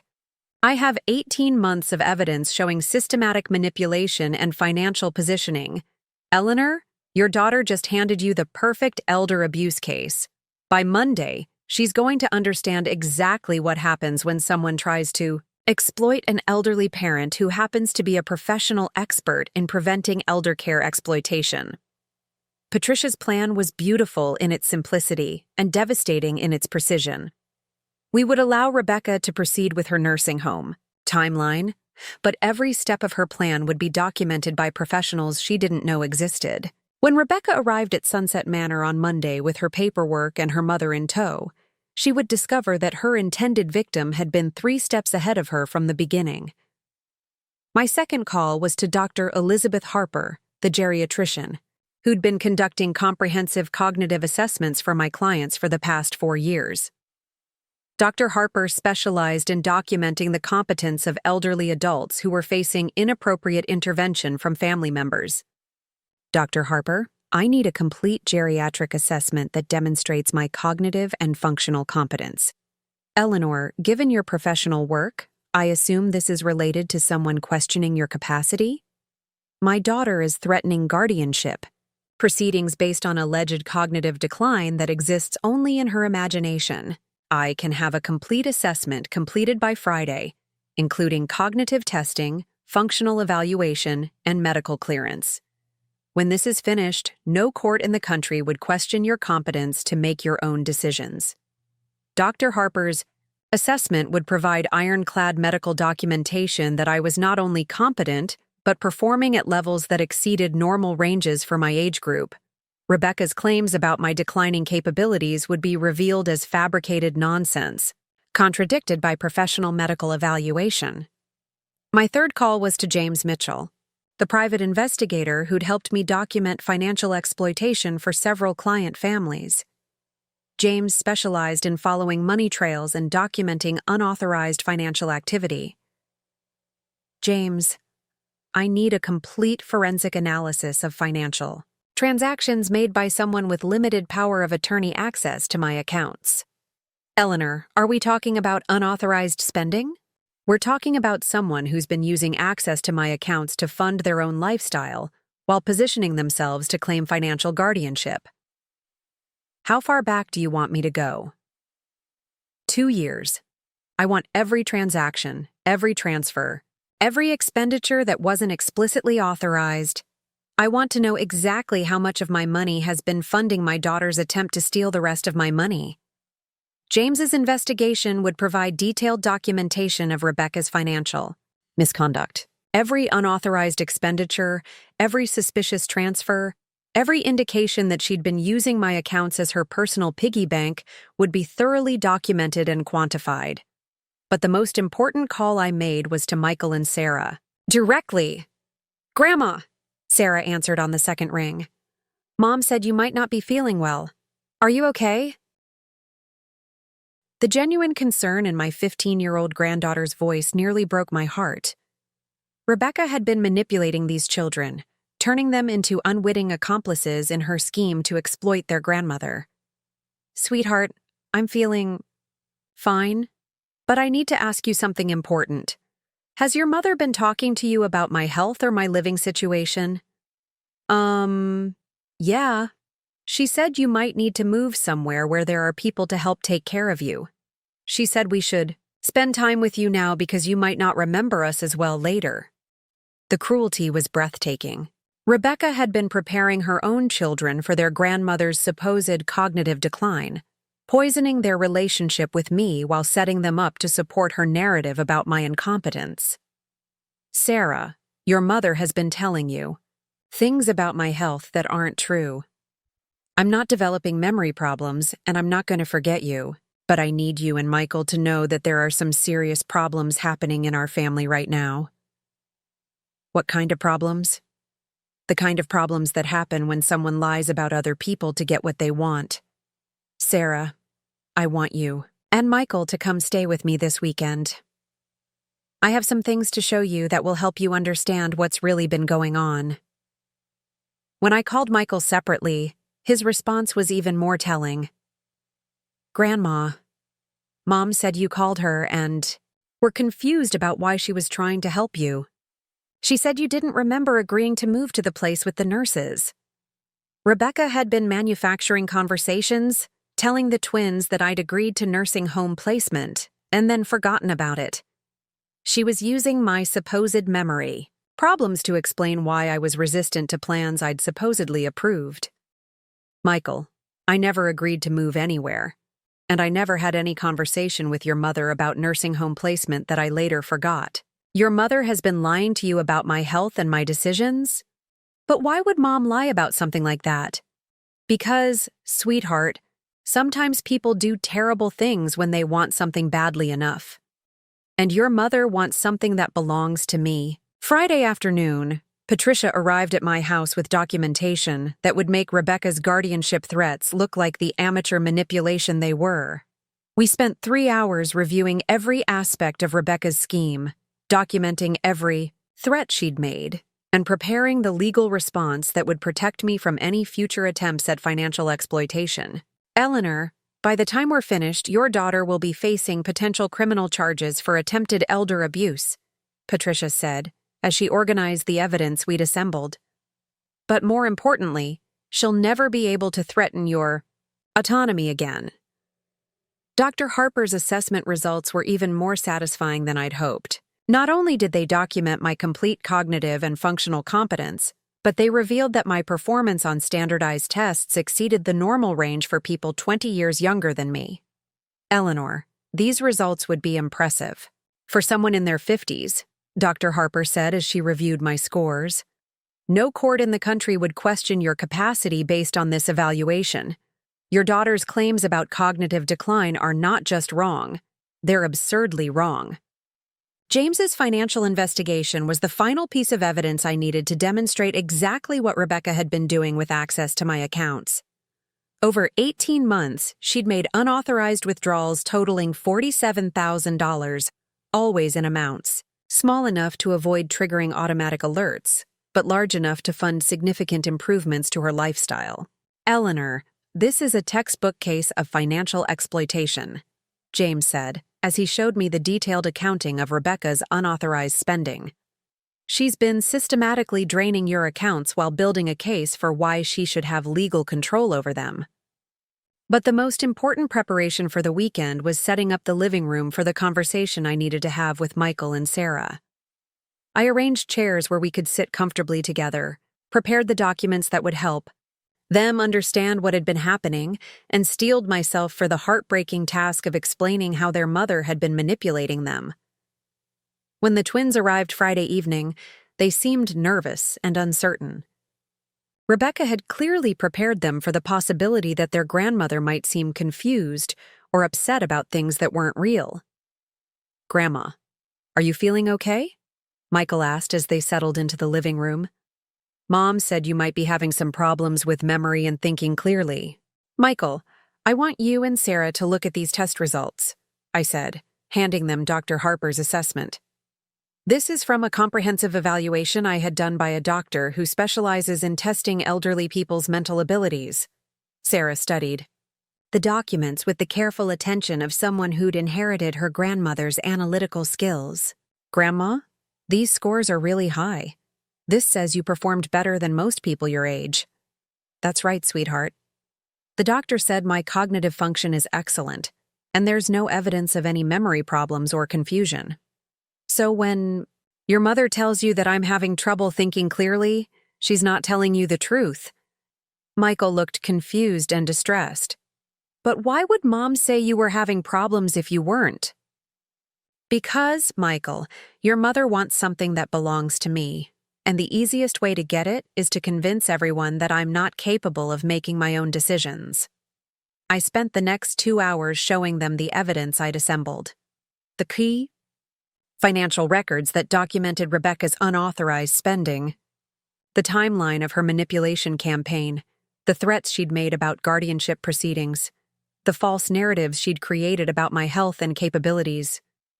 Grandma, this makes Mom look like a criminal, Sarah said after reviewing the financial documentation. Sarah, what your mother has been doing is criminal. Taking money from elderly people without permission is a crime called financial exploitation. Threatening to have competent adults declared incompetent is a crime called elder abuse. But she's our mom, Michael said, tears starting to form in his eyes. Why would she do something like this to you? I don't know, sweetheart. But I do know that what she's been doing is wrong, and I won't let her continue doing it. The most difficult part of the conversation was explaining how Rebecca had been manipulating them as part of her scheme. Your mother has been asking you to monitor me for signs of confusion or decline, and then using your responses to support her claims that I need supervision, I explained. She's been turning you into witnesses against me without you realizing what was happening. The questions about whether you seemed confused, Sarah said, understanding dawning in her voice. Mom always asked us if you seemed to understand what we were talking about, or if you repeated yourself, or if you seemed lost. And when you gave normal answers about normal interactions, your mother interpreted them as evidence that I was declining. You were being manipulated into providing false testimony about my capabilities. By Sunday evening, Michael and Sarah understood exactly what their mother had been planning and exactly how she'd been using them to support her scheme. They were angry, hurt, and determined to help protect their grandmother from someone they were struggling to recognize as their mother. Grandma, what's going to happen to Mom? Michael asked as we finished dinner Sunday night. I don't know yet, sweetheart. That depends on whether she continues trying to implement her plan or whether she realizes that what she's been doing is wrong and stops. What's going to happen to us? Sarah asked. You're going to be fine. No matter what happens. Between your mother and me, you're still my grandchildren, and I will always love you and want you in my life. Monday morning arrived with crystalline clarity and perfect weather. The kind of day that makes dramatic revelations feel like destiny rather than coincidence. Rebecca arrived at my house at exactly 9 a.m., accompanied by David and armed with a folder full of documents she expected me to sign. Mom, I hope you've had time to think about what we discussed, Rebecca said as she arranged her paperwork on the kitchen table. The admission appointment at Sunset Manor is at 11 a.m., and we need to review the financial authorizations before we go. Rebecca, please sit down. We need to have a conversation. Mom, there's no time for conversation. We have a schedule to keep, and delaying this transition any longer isn't fair to anyone. Rebecca, there isn't going to be a transition. I'm not going to Sunset Manor. I'm not signing your documents. And I'm not allowing you to continue the financial exploitation you've been conducting for the past 18 months. The words hit the room like a physical force. Rebecca's face went through a series of expressions: confusion, disbelief, and finally a cold anger that revealed exactly who she'd become. Mom, you're not thinking clearly. Dr. Harper's evaluation shows that you're competent to make decisions, but that doesn't mean you're making good decisions. Rebecca, Dr. Harper's evaluation shows that I'm not only competent, but performing at exceptional levels for someone my age. Your claims about my cognitive decline are completely fabricated. I handed her a copy of Dr. Harper's assessment. Rebecca scanned the document with growing alarm as she realized that her fundamental premise, my supposed incompetence, had been professionally contradicted. "This doesn't change anything," she said, but her voice lacked conviction. "Cognitive testing doesn't measure judgment or decision-making ability." "Actually, it does. And James Mitchell's financial investigation measures something else entirely. Your unauthorized use of my money to fund your lifestyle while planning to steal the rest of my assets." I handed her James's forensic accounting report. The color drained from Rebecca's face as she saw the detailed documentation of $47,000 in unauthorized withdrawals, transfers, and expenditures. "Mom, that money was for helping you manage your affairs. You authorized me to handle financial transactions on your behalf." "Rebecca, I authorized you to help with bill paying and investment monitoring. I never authorized you to transfer money to your personal accounts, pay for your family's vacations, or fund your car payments." David, who had been silent throughout this exchange, finally spoke up. "Rebecca, what is she talking about? What financial transactions?" Rebecca's carefully constructed facade began to crumble as she realized that David had no idea about the financial misconduct she'd been engaging in while building her case for my incompetence. "David, your wife has been stealing money from my accounts while telling you that she was helping me manage my finances," I explained. "She's taken nearly $50,000 without authorization while planning to gain legal control over the rest of my assets." "Rebecca, is this true?" David asked, his voice tight with disbelief and growing anger. "It's not stealing when someone has power of attorney," Rebecca said desperately. "I was managing Mom's money to protect her from making poor financial decisions." "Rebecca, you had limited power of attorney for specific bill-paying purposes. You never had authority to transfer money to your own accounts or make personal expenditures using my funds." But the most devastating revelation was still to come. "Rebecca, there's something else you don't know about my financial situation," I said, pulling out the documentation that would destroy her scheme completely. "The assets you know about represent only a fraction of my actual wealth." I handed her Walsh Strategic Consulting's financial statements for the past 5 years. Rebecca stared at the documents in growing shock as she realized that her supposedly declining elderly mother was actually worth over $8 million and earning more annually than she and David combined. "Mom, what is this? You told me you were doing small consulting projects to stay busy." "Rebecca, I told you I was consulting. You assumed it was small-scale retirement activity because you never bothered to ask for details. Walsh Strategic Consulting is one of the most successful boutique advisory firms in the region. But this says you made over $600,000 last year alone." "That's correct. And this year's revenue is tracking even higher." David was staring at his wife with an expression of complete bewilderment. "Rebecca, you told me your mother was struggling financially and needed our help managing her expenses." "I never said she was struggling," Rebecca protested weakly. "I said she needed help managing complex financial decisions." "Rebecca, you said she was living on a fixed income and that maintaining her house was becoming a financial burden," David replied, his voice rising with anger and disbelief. But the final blow was delivered when Patricia Sinclair arrived at exactly 10 a.m., accompanied by a court reporter and 2 additional witnesses. "Mrs. Martinez," Patricia said formally, addressing Rebecca, "I'm Patricia Sinclair, representing your mother in response to your threats of guardianship proceedings and your attempted financial exploitation." Rebecca looked like she was about to faint. "What do you mean, financial exploitation?" "I mean that you've committed multiple felonies in your attempt to gain control of your mother's assets. Elder abuse, financial exploitation, and fraud are all serious criminal charges that carry substantial prison sentences." "But I'm her daughter. I was trying to help her." "Mrs. Martinez, attempting to have a competent adult declared incompetent for financial gain is a crime regardless of your family relationship. Your mother has more legal protections and financial resources than you apparently realized." The court reporter began documenting everything that followed.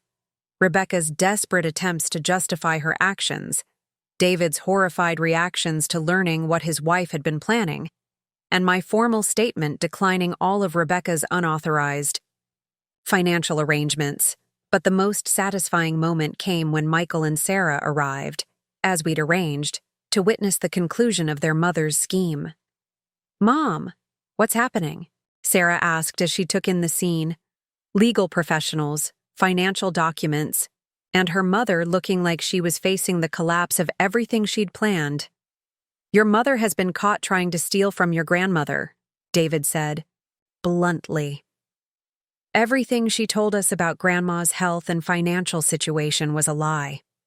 Michael looked at his mother with a combination of disappointment and betrayal that was devastating to witness.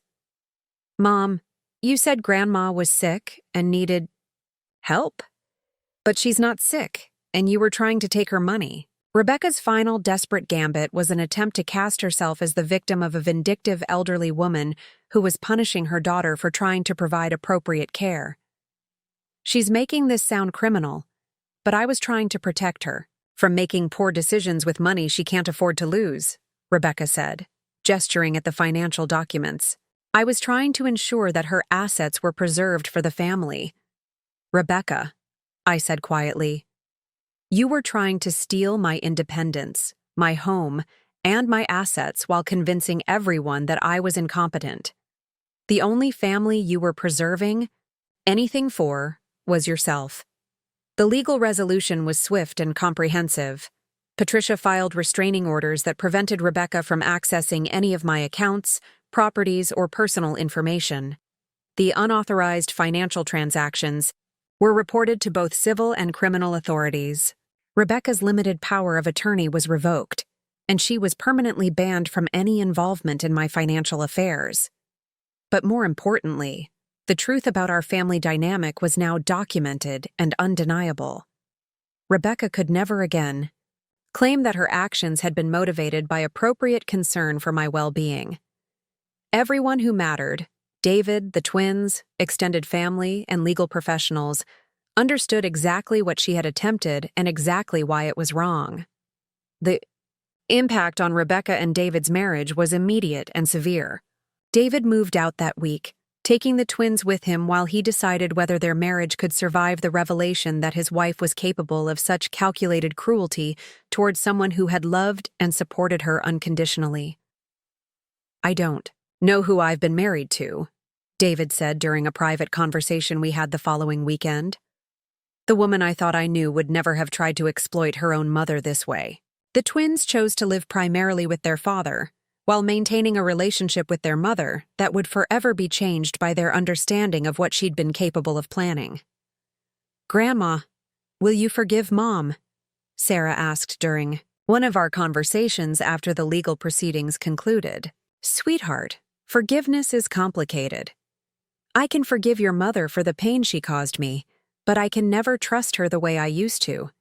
And trust is what makes family relationships possible.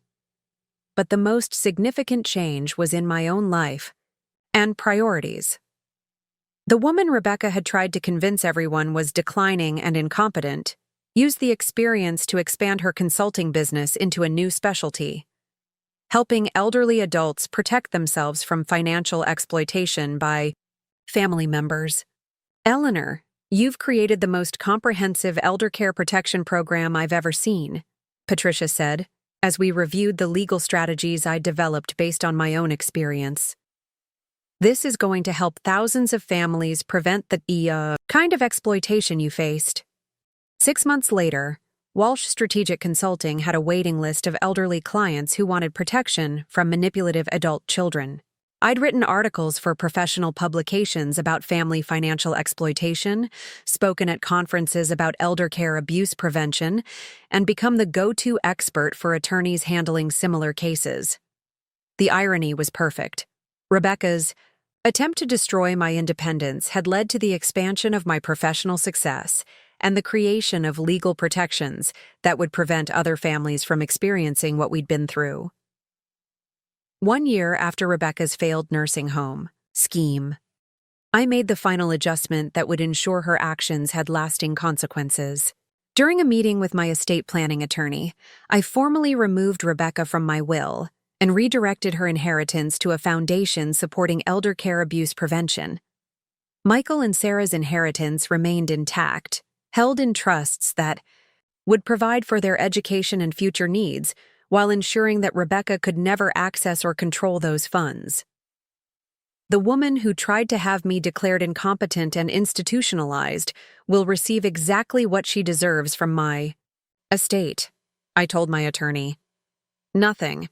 The letter I sent to Rebecca explaining the change was brief and precise. Rebecca, your systematic attempt to exploit my supposed vulnerability while planning to steal my independence and assets has had permanent consequences. The daughter who tried to convince everyone that I was too incompetent to manage my own affairs will discover that I was competent enough to ensure that cruelty and greed have lasting costs. Your children will be well provided for through trusts that protect them from your poor judgment. You will receive nothing, because people who try to steal from their parents deserve nothing. I hope the $47,000 you stole was worth losing a $3 million inheritance. Rebecca's response was exactly what I expected. A mixture of rage, self-pity, and desperate attempts to convince other family members that I was being vindictive and unreasonable. But the documentation of her scheme was comprehensive and undeniable. Everyone who reviewed the evidence understood that my response was proportionate and justified. Rebecca had gambled everything on her ability to manipulate and control her supposedly declining mother, and she'd lost everything when that mother turned out to be far more capable and resourceful than she'd ever imagined. Today, at 79, I continue to live independently in the house Rebecca tried to force me to sell. I work with clients who value my expertise and pay premium fees for strategies that protect their autonomy and assets. I maintain friendships and activities that provide intellectual stimulation and social fulfillment.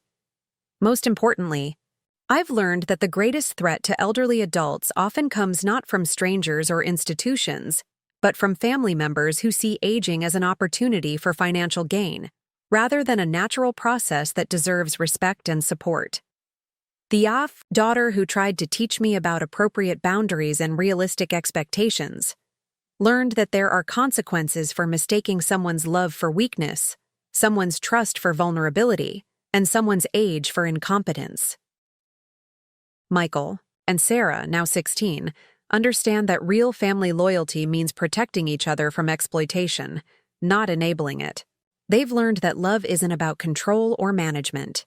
It's about respect, support, and the recognition that people deserve to make their own choices about how they want to live. Grandma, do you ever regret what happened with Mom? Sarah asked during a recent visit. Sarah, I regret that your mother chose greed over love and manipulation over respect. But I don't regret protecting myself from someone who was willing to destroy my independence for financial gain. Do you think she's learned anything from what happened? I think she's learned that underestimating people based on their age or circumstances can be a very expensive mistake. The woman Rebecca dismissed as a declining elderly burden who needed management turned out to be the person who would teach her the most expensive lesson of her life about the consequences of eldercare exploitation, and that lesson will last for generations. At the end of the day, the only thing Rebecca accomplished was proving that being someone's daughter doesn't give you the right to steal their independence, and that 78 years of life experience includes learning how to fight back when someone tries to make you a victim. The nursing home bed she'd reserved for me remained empty. The independence she'd tried to steal remained intact. The money she'd counted on inheriting went to people who deserved it more, and the mother she'd thought she could manipulate became the grandmother who made sure that justice had the final word. Sometimes the best revenge isn't getting even. Sometimes the best revenge is ensuring that the consequences match the crime, and that the people who try to exploit love and trust learn exactly what those attempts cost. Rebecca learned, and she'll remember that lesson for the rest of her life. That's the end of our story. If this resonated with you, please subscribe and share your own experiences with family manipulation in the comments. And remember, sometimes the people who underestimate you provide the perfect opportunity to show them exactly who they were dealing with all along.